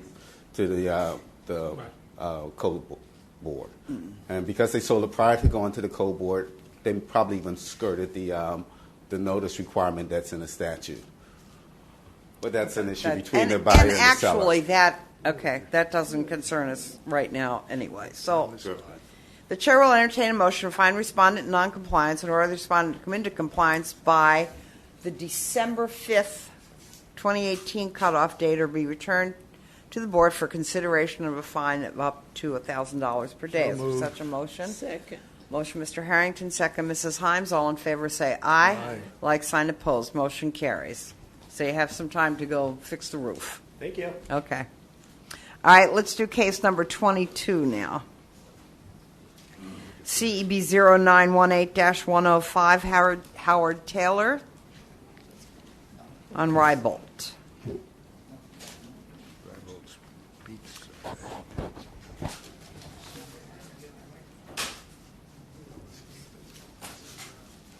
Okay.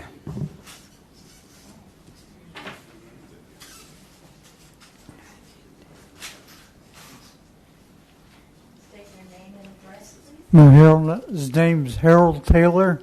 He lives at 326 Rybolt Avenue, Daytona Beach, Florida. Are you also going to testify? Yes, our attorney. Oh, okay. Will you state your name and address? But you don't move. You can stay right there. Richard Jass, Jass, 524 South Beach, apartment 101, Daytona Beach. Raise your right hand, please. Do you solemnly swear or affirm that the testimony that you're about to provide is the truth, the whole truth, and nothing but the truth? Yes. Okay, Mr. Jackson and Mr. Fitzgerald.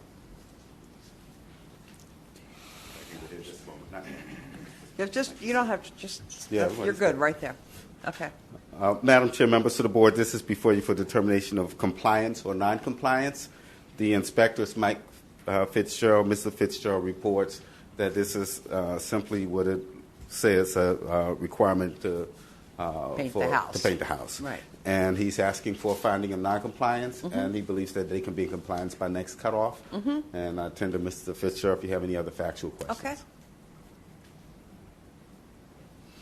Anybody have any questions? What would you like to, do you want to tell us something? Are you going to have the house painted?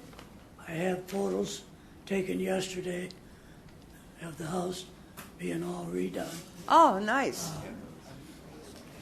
We, So he can, okay. Mr. Taylor had some finance problem. We couldn't get finance. But it's all been painted now. It's done. Oh, that's nice. Thank you. In fact, they're finishing it. Wonderful. So, did you call Mr. No, Fitzgerald? I Okay, you haven't. haven't even had a chance to do that yet, right? No. Okay. They're finishing. Okay. They're redoing the trim today. Okay. Because the wood soaked the paint up, so they're redoing it. Okay. Yeah, that happened. Thank members of our church. They helped you? They stepped up. and That's very took care nice. of Good. Mr. Taylor. Good. So what would we recommend then, because it's not in compliance yet? Well, yeah, we'll still need the next cutoff, so Okay. non-compliance next All right, cutoff. well, let me explain it to them, that we will find you in non-compliance, but the minute you're finished, you get in touch with Mr. Fitzgerald, and he'll put you into compliance, and that will... Okay. So there's his card. So you call him the minute everything's all done, and then hopefully you won't have to come back next time. Okay. Okay, thank you so much. Okay. Thank you for your time. Okay, thank you. So we will, I guess I really didn't do it. Chair will entertain a motion to find respondent in noncompliance or respondent come into compliance by the next cutoff date, October 3rd, 2018, or be returned to the board for consideration of a fine of up to $1,000 per day. Is there such a motion? Motion, Mrs. Hines. Is there a second? Second. Second, Mr. Harrington. All in favor say aye. Aye. Like sign opposed. Okay, so you're good. So just make sure that you stay in touch with Mr. Fitzgerald. Okay. All right. Let's see. Now we go to case 23. CEB 0918106, Sylvanus Skoko and Donald Stiff at 306 Fifth Avenue. Okay. Donald Stiff, 306 Fifth Avenue, Daytona Beach, 32118. Raise your right hand, please. Do you solemnly swear or affirm that the testimony that you're about to provide is the truth, the whole truth, and nothing but the truth? Of course. Do you live there, sir? Yes. Okay.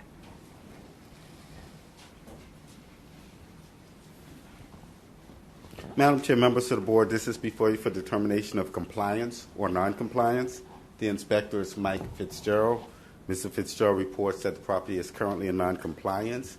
He believes it's going to take until December for the respondent to come into compliance. This requires permits and which he's applied for, and they're working their way through. And I attend to Mr. Fitzgerald. Okay. You're shaking your head. You haven't applied for permits? Yes, I have. Okay. Fine. Mr. Good. So, what would you like to tell us? If you've applied for the permits, the work gets done, right? Yes, I applied for the permit. Good. I have responded promptly to every request from the city. Okay. It has nothing to do with me about my compliance date. My compliance date is when the city will finally issue the permit. So the permit my violation is All right, I don't wait, have a wait. permit. I understand. And the resolution of that is get a permit. Correct. When did you apply for the permit? After the confusion of I didn't need a permit. You didn't know whether yeah, okay. Yeah. I was told initially I was told I did not need a permit. So you've applied for the permit, but you haven't received the permit yet. Is that correct? Because and that's why the city's giving you moving. extra time to get to make sure that the permit is there and that you can get the work done. So that's why we're giving you to December to come into compliance. I guess I'm just having a problem with the term for me to come into compliance. Well, when because it's not. I don't have anything to do about it. Yeah. When did you apply for the permit? You don't know? Sir, I was initially told that I did not, by the permit office, that I did not need a permit for the work that I was doing. Okay? Did I they was give you replacing something a in deck. writing and telling you that so you could give it to the inspector? No, I wish they had. And then after that, Mr. Fitzgerald said he was responding to a complaint that the work I was doing on my property did not have a permit. Mm-hmm. I spoke with Mr. Fitzgerald on that day, and his determination was that he thought I was okay, and he could come out and remove the stop work order either that day or the following day, which is a Friday. Well, that we're did not getting happen. a lot of shaking of heads. Is there anything in writing that we could trace that says you pulled up, you issued a request for a permit, and that they told you didn't need a permit? Mr. Fitzgerald. In writing. All right, In writing. wait. No. No. Okay. Madam Chair? Go ahead. Let's get, because I think this is getting unnecessarily complicated by terms that we use regularly here, and we're giving you the time to get done whatever it is you need to get done. We're not, okay, go ahead, Mr. Jackson, because I don't want to get into it either. Madam Chair, I'm holding in my hand a review committee sheet to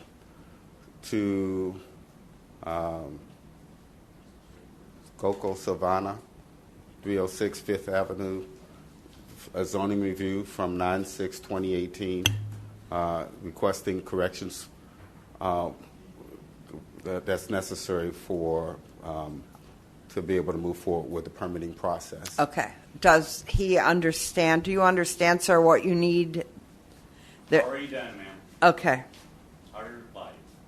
Okay. So, So I'm waiting on you. No. Y'all are waiting on me.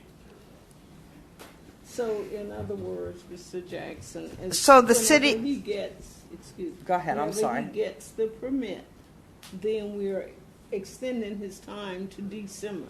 Well, If yes, remembering, Madam, I'm sorry, Ms. Himes said a permit will be issued. That permit would have to be final, and then he will be found in compliance. And so it's a process. I know. And he's in the stage of the process. And as she said, a necessity for understanding, so he can work that All out right, so with the inspector. when was the permit applied for? Now, I don't know the exact. well, somebody knows the exact date. The permit was applied for on 7/30/2018. When I went out there, he had told me that he talked with people at permits and licensing while I was putting up a stop work order. And he said that they had said that he didn't need one. So I said, by the end of the day, go back over there. So if that's true, I can pull that off once they tell me. So the conversation was that way, but I had to be okayed by permits and licensing to say that it did need a permit. Right. But at that point, they said it did need a permit, so my stop work order was in standing. And how long was the stop work order? Right, there's a stop work order to stop the work. And then I put that is still in effect? Until he gets the permit, yes. And what is holding him up getting the permit? Is there any? Oh, yeah. Okay, I'm getting confused, and we're getting. The permit's needing. Okay, it's right there. Sorry. Okay, we'll speak to it. Go on. Okay, sorry. I gave you the wrong information. Okay.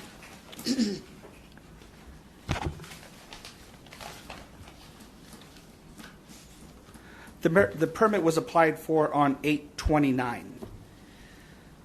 Okay, that's a month later. Yeah, that's a okay, month later, yeah. 8/29. Well, that's just.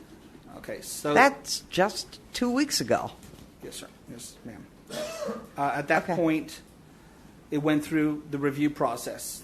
Okay. During the review process, they were asking for some corrections. On 9/6, zoning review was asking for some corrections. Right. On 9/4, Reed Berger redevelopment was asking for some corrections.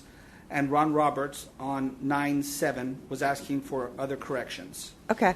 And so they're waiting. I guess you just said you took care of all these. I've already responded. I've talked Okay. directly to two Okay. of those people. All right. So what you need to do, it seems to me, is get with Mr. Fitzgerald so that. Well, I thought there was a stop work order. How do you fix things if there's a stop work order? The minute he gets a permit, the stop order will be removed. Okay. The whole thing's been exhausted. Here you go, sir. All right. We're giving you to get this squared away, and Mr. Fitzgerald will help you square this away and tell you what you need to do. We're giving you until December 5th to get it squared away and done. But there's nothing I can do. There's nothing I can We had a do. situation a couple months ago. Excuse me? Because of the permit situation. They did not understand that it's permit plus inspection approvals. No. So- The violation was that I did not have. Sorry. My violation was that it was determined after some length of time that I did, in fact, need a permit for the work that I was Okay. doing. And that I would, and it was additionally found that I needed an engineering report Okay. for that. I found the engineer, I got the report, I submitted it. And reviewed again with Mr. Bowden and his boss whether the material that they were concerned about was addressed in that report. They said yes, and the person in the permitting office, I asked how long it would take, and she said, well, they've already said that everything's there, so it should be really quick. Really quick turned into last Friday, I got an email with the review process. Okay. Okay. So Monday I got back with planning and zoning to understand their concerns. Wednesday, I responded in writing with photos to all of the concerns that were requested in that item. Okay. And all of that was in an effort not to come to this meeting today and miss school and miss work. Okay. Okay? Well, we're sorry for the inconvenience. I can't. Cases come before us in a certain order, and everybody's got something to do. And I'm sorry that there was a misunderstanding. But this is the first we've heard of it. Yes, ma'am. So what we are going to do is decide how much time you will be allowed to get between you and the city to get all of this fixed and worked out before there are any fines or anything. Yes, ma'am. My only point is I have nothing left to contribute unless I have done everything I was asked to do. Okay. So basically, I'm so saying you will get with Mr. Fitzgerald after this because we can't give you advice. There's no advice. I'm just saying the city is the one giving we me the can't. permit. Excuse me. Now you're making. I think this is more difficult than it needs to be. Please get with Mr. Fitzgerald and find out exactly what needs to happen in the process to bring you into compliance. This board is willing to give you until the December cutoff date to work all of this out, which seems like enough time. If it's not, and you come back here and there is still this misunderstanding kind of stuff going on, we'll make another decision.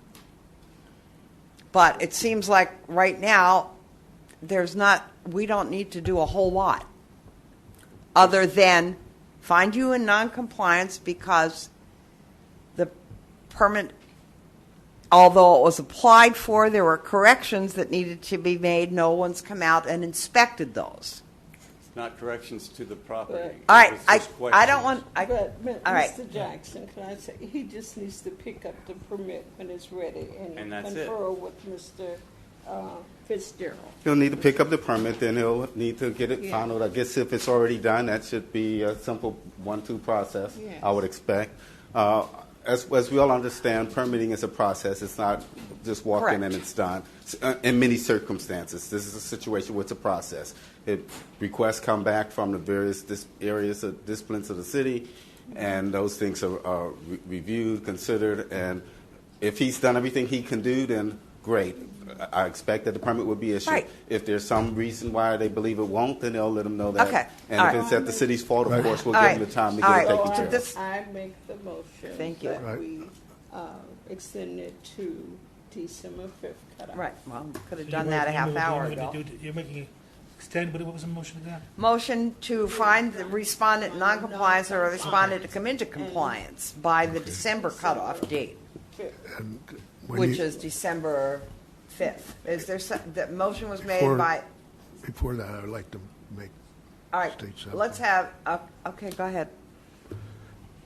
Before you come back next time, Yes, sir. please, for your sake, and for the clarity that we make a decision, document each thing you do. What day you will talk to so-and-so, a copy of whatever you need, so you can just present that to us and we don't go through this he said, she, because it's very difficult to know when everybody's shaking heads. Right. So if you would document that, it would certainly help us when you come back, and hopefully you don't have to come back. Right. Hopefully you don't have to come back. So that's okay. Motion done. No, that motion's fine. Oh, here it is. That's fine. Your motion's fine. We need a second. Second. Second, Mr. Harrington. Mrs. Himes made the motion. All in favor say aye. Aye. Like sign opposed. Motion carries. So maybe we won't see you back here again. Thank you. All right. Case number 24. CEB 9/1892, Bernard Martin at 135 University.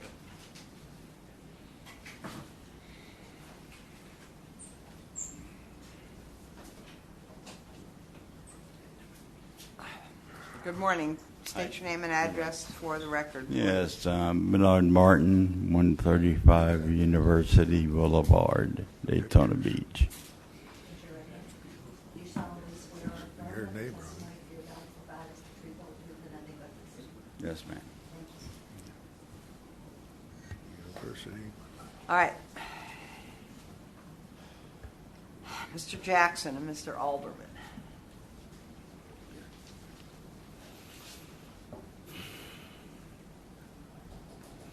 Madam Chair, members of the board, this is before you for determination of compliance or noncompliance. The inspector is Steve Alderman. Mr. Alderman reports that the property remains in noncompliance, and he is requesting next cutoff for it to be brought into compliance. It very well may be a situation where demolition may be the remedy, but in any sense, he's recommending next cutoff for the property to come into compliance. Unsafe deck, porch, balcony. Unsafe deck, porch, and balcony. Exterior wall waterproof. Deterioration of structural members. Insufficient deck anchoring. Structural decay and dilapidation. Overhang extensions exposed. What would you like to tell us about all these things, sir?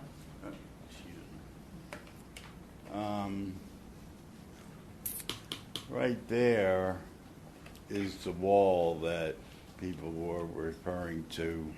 Do you live there? At Fawn, yes, I do. Okay. Okay. My brother and I. Just Okay, that's all right. big house, but it's only us. Okay.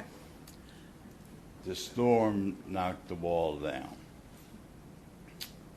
And that exposed what looks like unpainted brick.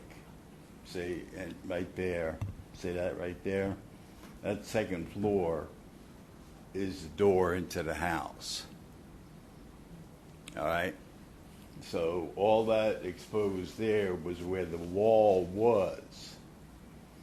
We don't know if we have to actually replace that wall because the building itself, you see, the block, the house is intact. The wall was just a room that was added on years later. We've owned that house since 72 or 73.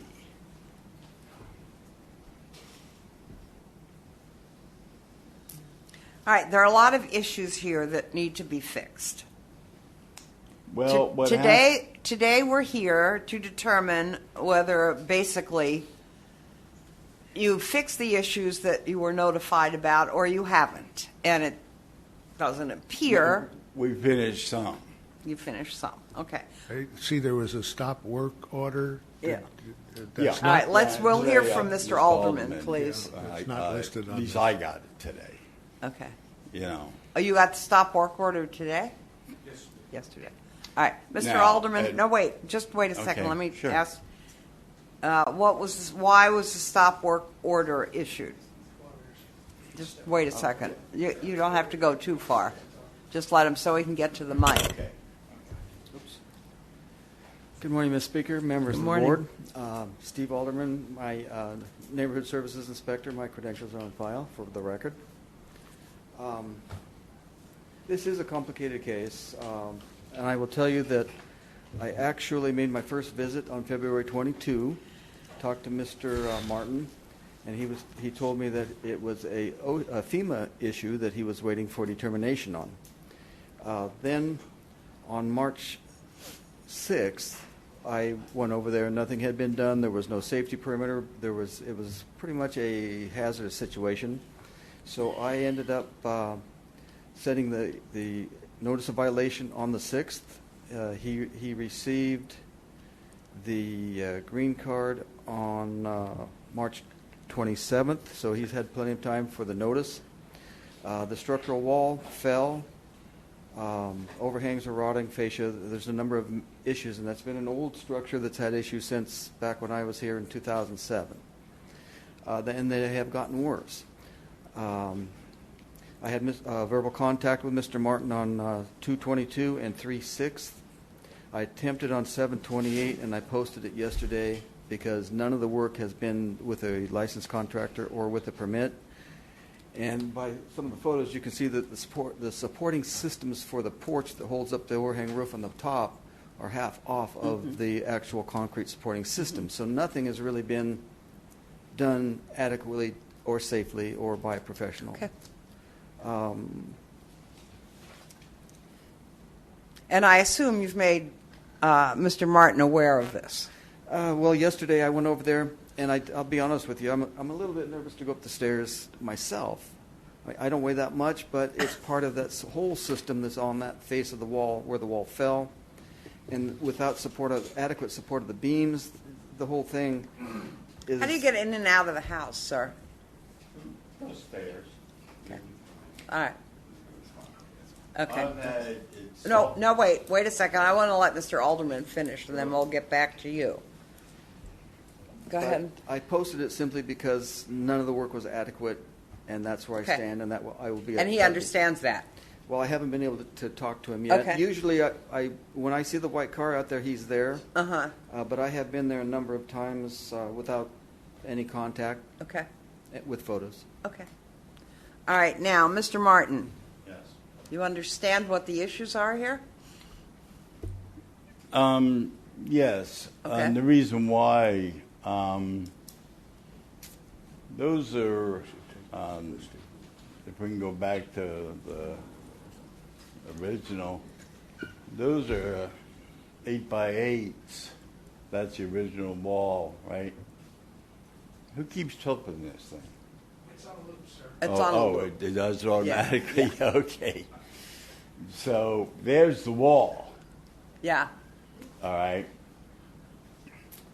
I was out of town when it happened, but that is without the wall down.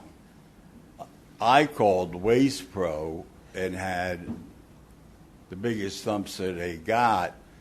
Once I was able to get somebody to come over there and do it, because believe me, it was heavy. Mm-hmm. Right. So that's the way it looks now. You can see those big beams. Uh-huh. All that's all new, Uh-huh. right? And then after that,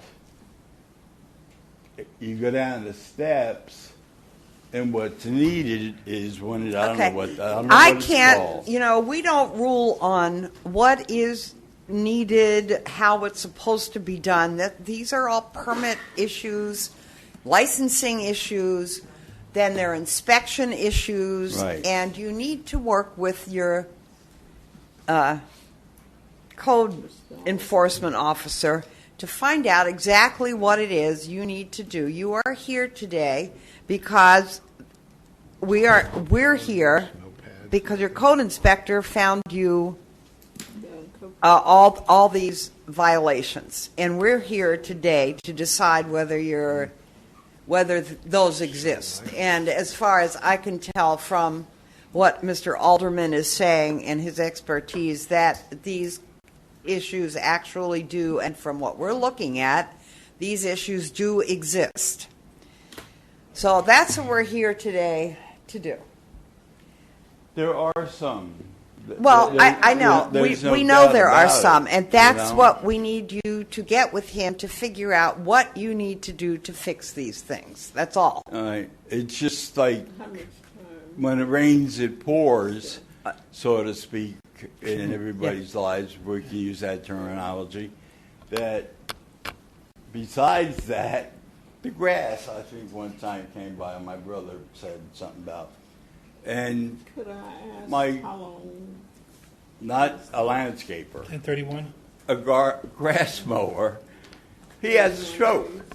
So now I got to go buy a lawnmower. Well, on the outside of the wall, Okay, all right. you know what I'm saying? Yes, When I it do. rains, it We do pours, understand. you know? What is the city asking for at this point? Oh, go ahead. Because I've heard enough. Yeah, Madam Chair, members of the board, with the inspectors asking, what he's told me is this: what we've asked for is next cutoff, but as we hear and understand, one is to stop work order. What we really need is, if indeed he can do work and he's going to do work, he needs to pull permits within the next 30 days. Right. The inspectors inform me that he intends to get with the building official to determine whether or not this place is structurally sound for them to even remain there. And it's possible it may ultimately be condemned. We don't know. So he will have it reviewed by the building official. And in the interim, he needs to see if he can get permits pulled within the next 30 days. So we would ask that we continue the determination of a compliance date until we know whether if he can pull permits and have a better idea based on his permitting what he intends to do and how long it should take to get these things done. So we'd ask for a finding find the of respondent non-compliance non-compliance and order a progress report next month? Order him to obtain or at least apply for permits by next month. Okay. Unless the circumstance changes drastically with demolition issue. Well. So Do you understand, sir, how important this is? I mean, they're talking about somebody coming out and inspecting your house to see whether you can live there anymore. Well, Because it's in such, I'm just telling you, this is what the gun you're under right now, and I want you to be aware of it. And I want you to you need to do what needs to be done to get it fixed. I did hire a man that said he was the general contractor. He's the gentleman that did that work. It's not me. Okay, whatever. You All need right. to get with, Well, I gave them, Ron, I don't know, Ron's not here, an architectural drawing that he required. 3 weeks later, he said they needed more drawing because they didn't have the stairs on it. So it wasn't that I wasn't doing anything. Well, this is serious. I understand, Okay. but I haven't been ignoring these gentlemen by any means. All right. So what we're going to do is the chair is going to entertain a motion to find the respondent in noncompliance and order the respondent to apply for permits before the next meeting, which will be by the next cutoff date, October 3rd. And continue the compliance. And determination. come into compliance. Continue to come into the And further order that we continue the determination of a compliance date. All right, and The further next meeting. order that we decide on the to continue for a date for compliance.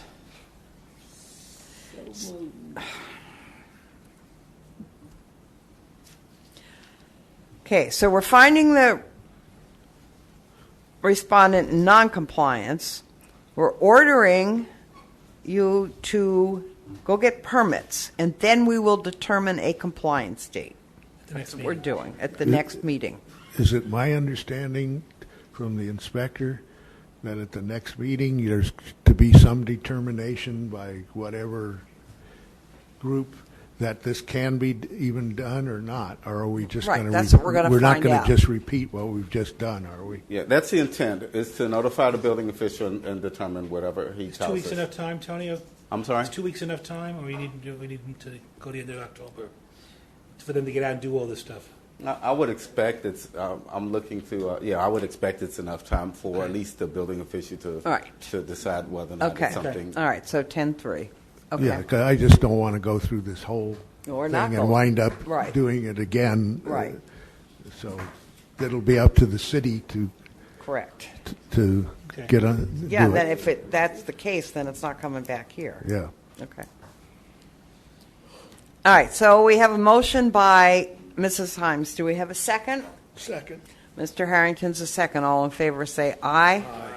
Like sign opposed. Motion carries. Please get with Mr. Fitzgerald right now, and he can tell you, I'm sorry, Mr. Alderman, he can tell you what you need to do. Thank you. All right, case 27, please come forward. Are you here? 26, it is freezing in here. Thought it was 27, right? You are 27, Dennis L. and Lucinda Trovinger? Yeah, okay. At 1212. Okay. I'm sorry this was all taken so long. We didn't intend Sorry, to. it took me by surprise. There's two other I'm sorry. cases ahead of ours. That's all right. I'm just trying, the people that are here, I'm trying to get them out the door. That's all. Okay, go ahead. My name's Dennis Trovinger. I live at 1212 Sunset Circle in Daytona Beach. Okay. Well, and this is the contractor. Greg Marcotte. Okay. Do you solemnly swear or affirm that the testimony that you're about to provide is the truth, the whole truth, and nothing but the truth? Yes. I'm sorry, this is my son, Tom. Is he He gonna just wants to be a part of this. Okay. All right, Mr. Jackson and Mr. Klieg. Madam Chair, members of the board, this is before you for determination of compliance or noncompliance. This is for no permit for a carport. The inspector is Tom Klieg. Mr. Klieg reports that the property remains in noncompliance. In fact, I think there's probably additional issues that may ultimately, that's not before you today, that's related to the need for the repairs. And so Mr. Klieg is asking for a finding of noncompliance he believes they can be in compliance by next cutoff. I attended Mr. Klieg so he can speak to the issues. Okay, so what we have before us is no permit for the carport. If they go and get the permit, is that what's needed? Yeah, but it was denied on 622. Okay. It was too large of a carport. It doesn't meet the 30-foot setback from the property lines. And also now additional problem is going to be is that they expanded a driveway with concrete without a permit, which is also, it needs to be a 30-foot setback. So we're going to have the issue before you today is this one right here. They had a contractor, I believe, put it up, but he should have pulled the permit. If he pulled the permit, they would have denied him from the start because, like I said, it was too large. Mm-hmm. So that's where we stand. They had did the contractor do the work without? Yes, without a permit. It came as a complaint-driven call that the contractor put in this carport, a large carport without permission, so without a permit. So. Okay. What would you like to tell us, Dennis? Well, the purpose for the carport was my son, we have a handicap van, and it's a real hassle loading him in and out in the rain. Right. So That makes sense to me. Huh. See, he had a contractor who was... And you had a contractor. I did it. I did the job. You did the job, sir? Are you a licensed Yeah, I'm contractor? state certified. Why would you do something without a permit? I don't think any answer I give you is going to qualify for the question. I just failed to get one. Yeah. Okay. Well, that's honest. Busy through the hurricane stuff, going crazy, and there's, like I said, any answer I give you is not going to be Right. sufficient, so failed to get one. Okay. I did apply for one after the fact. It was denied due to the rear setbacks. Want to request a variance to get vacate the required setbacks, and that's where we're at now. You're going to the Board of Adjustments for the for variance? Want to? They told us they had to come in front of you guys to get the approval for the to apply for the variance. Not to us, I no. don't think so. Oh, that's what the girl, Hannah Okay. Ward. Now, I if- talked to Hannah Ward. yeah. She said Okay, we had to she's go not- to you guys first. Yeah, she's Well, like- yeah, you have to come before us for this particular issue, but the other issues, you go to different places. Now, you're going to have to get with Mr. Klieg and find out exactly what you need to do. I understand the need for a carport. We certainly understand the need for a carport. But it's got to be done to the city specifications. Well, it's done to the Florida Building Code. It's done. I got engineering and everything. I pot engineering. There's a so it's- setback problem. You're too far. It's a setback. It's And not a it's a structural variance issue. issue. It's a variance issue. at Right. this So you need point. to go So to that you- particular board, and then once Right. you go to that board, we can stay our action. We can't if you don't. If you have to do something. The board, because we talked to Hannah, and it kind of dragged with there, and I didn't hear back from her. I called her again, and then I didn't hear back from her, and I never heard back from her actually.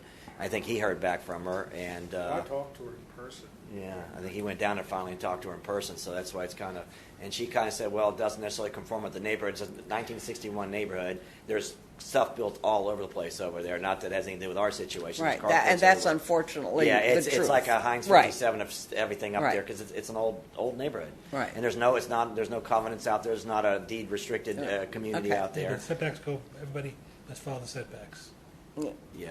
Could it be modified somehow, the structure now? Well, it's pretty much would have to apply for a variance to even at this They point. I need a think we're pretty variance much on at the this building point. line there. So basically, we need to get a vacation of the existing setbacks in order for. And it usually requires a hardship.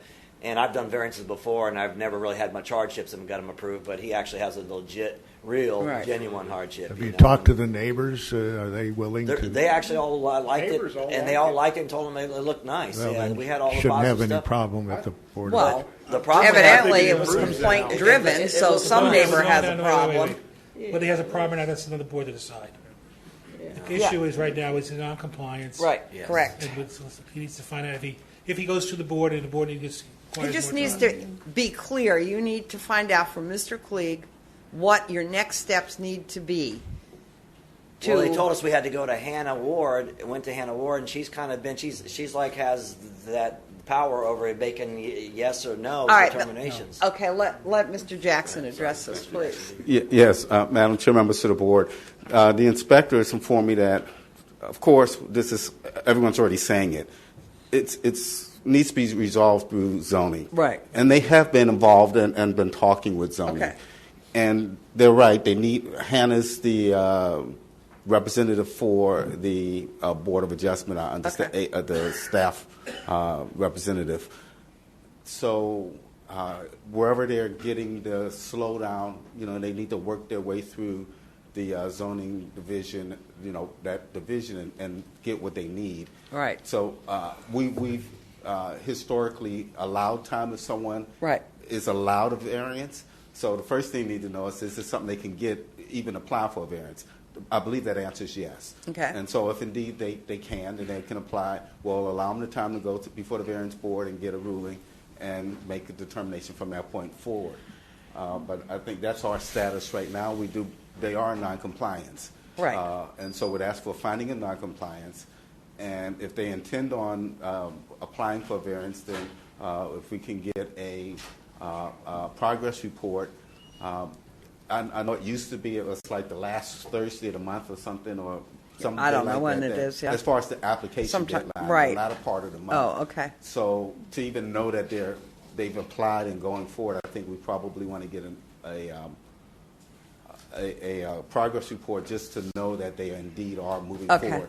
And maybe that progress report can be something that can just be reported to the and we can determine a compliance date then after that? Yes. Okay. And if the answer is no variance can Right. be granted, then they're going to have to, Right. get Then we'll themselves have within compliance Right. by removals. Correct. And so we'll determine a compliance date then. All right. Do you understand what you need to do now? Is that clear? And if you don't, please talk to Mr. Jackson again, and he will. I guess I have one question. When you say the board, what did you say before? This board? Not the other one, the Board of Adjustments.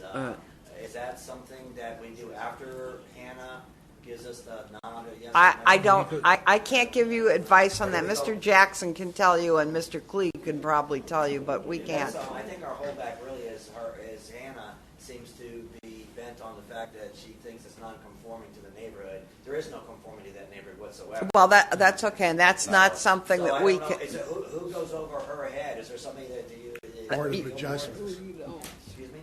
That's what the Board of Adjustments does. From a staff perspective, you'll just there is a hierarchy in the staff. I mean, ultimately, the department head would be Mr. Morris, who is the deputy city manager.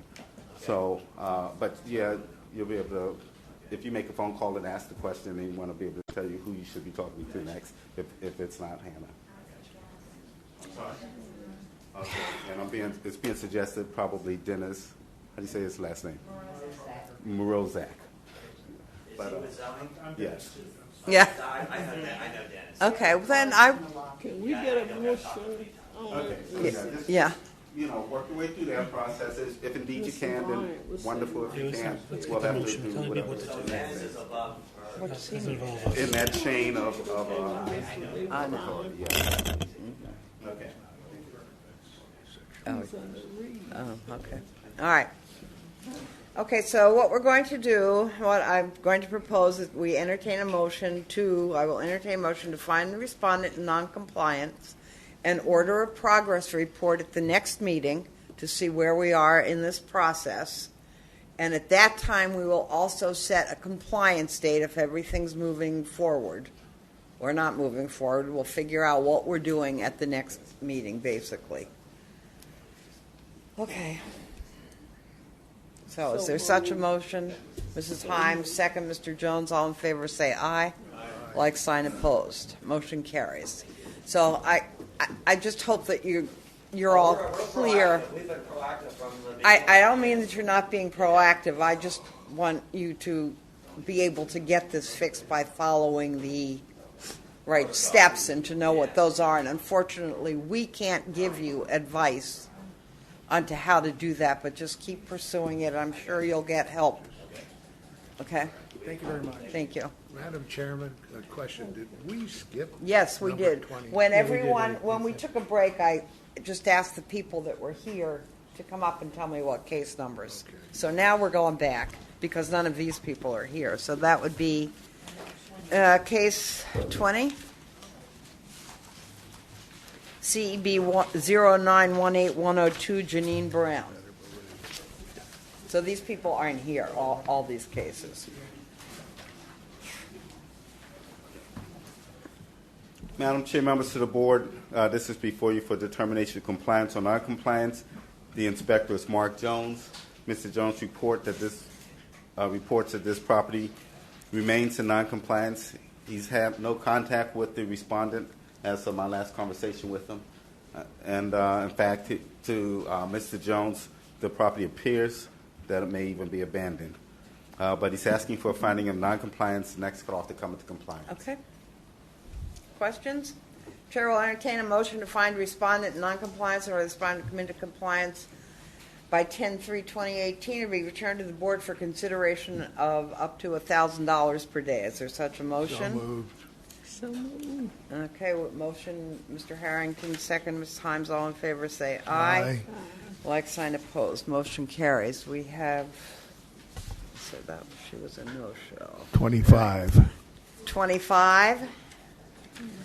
Case number CEB 0918-98, Kathy Matsopoulos. Okay, that's Steve Alderman Yes. and Mr. Jackson. Okay, go ahead. Madam Chair, members of the board, this is before you for determination of compliance or non-compliance. The inspector, Steve Alderman. Mr. Alderman reports that the property is in non-compliance. It is a residential unit, and he's asking for next cut off for the property to come into compliance. Is it occupied now?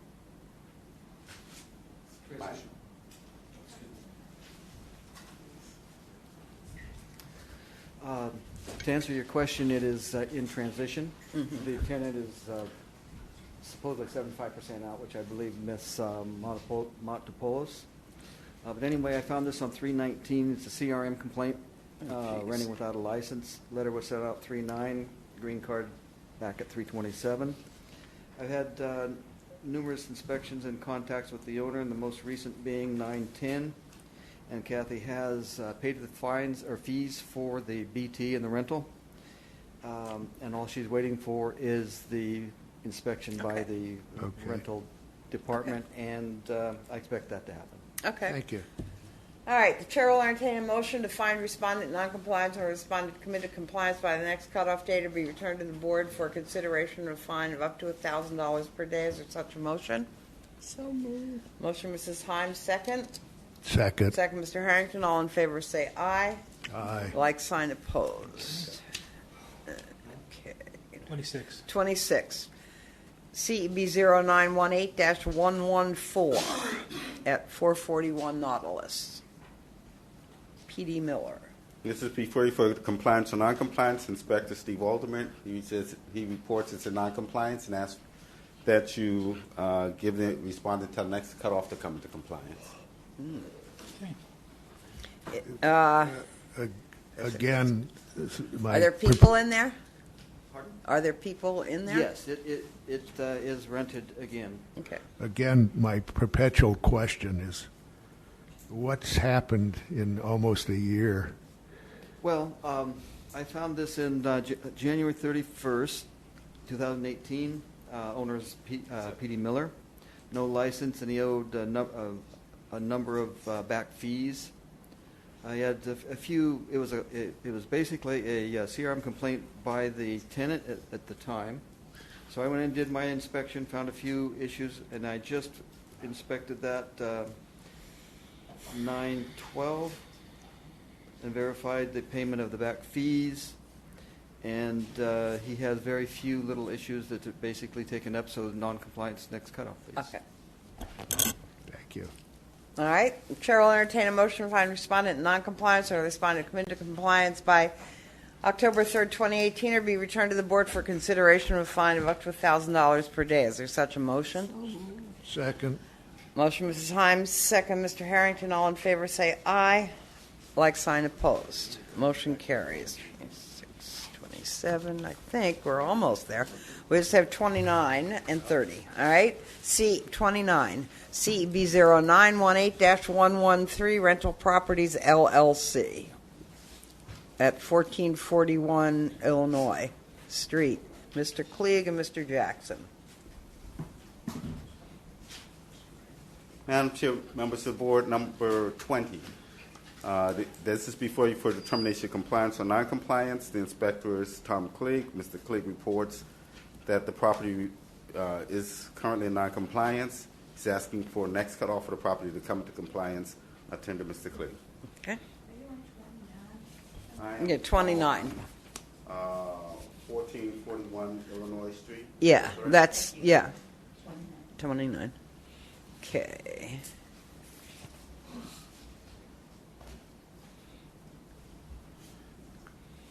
Do we have any questions?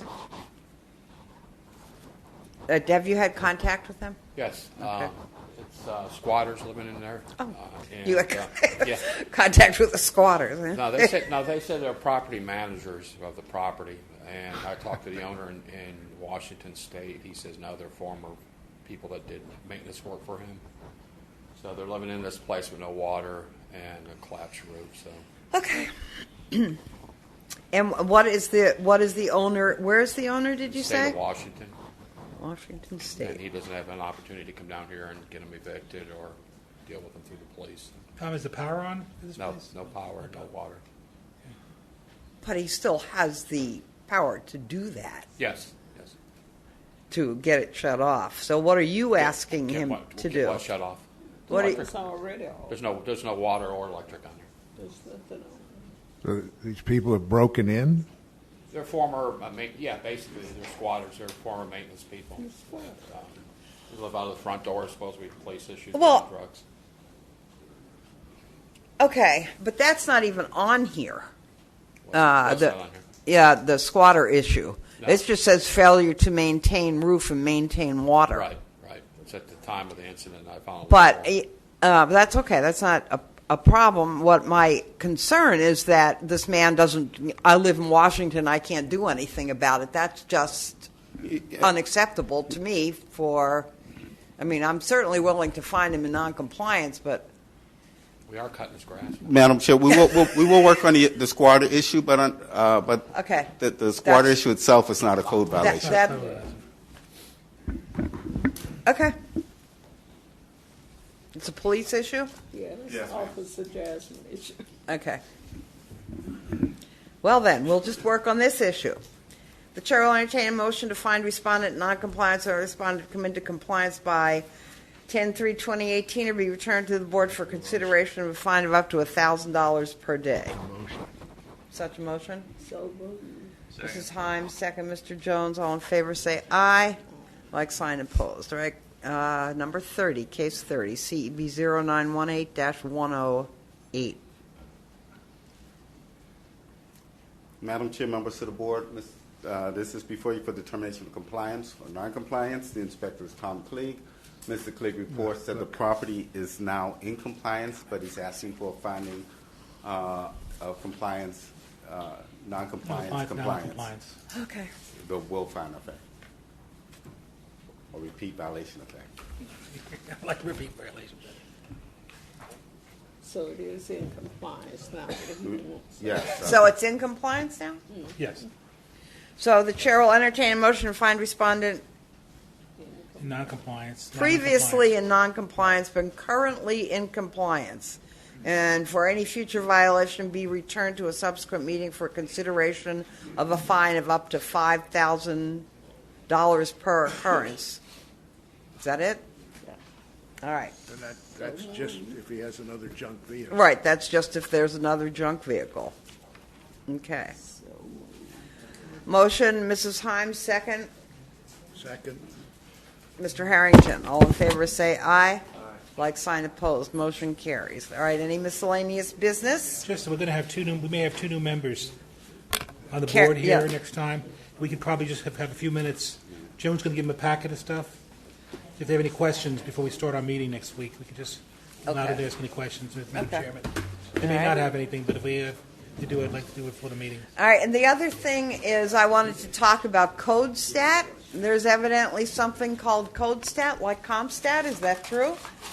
Haha, are we always the last to know? CodeStat.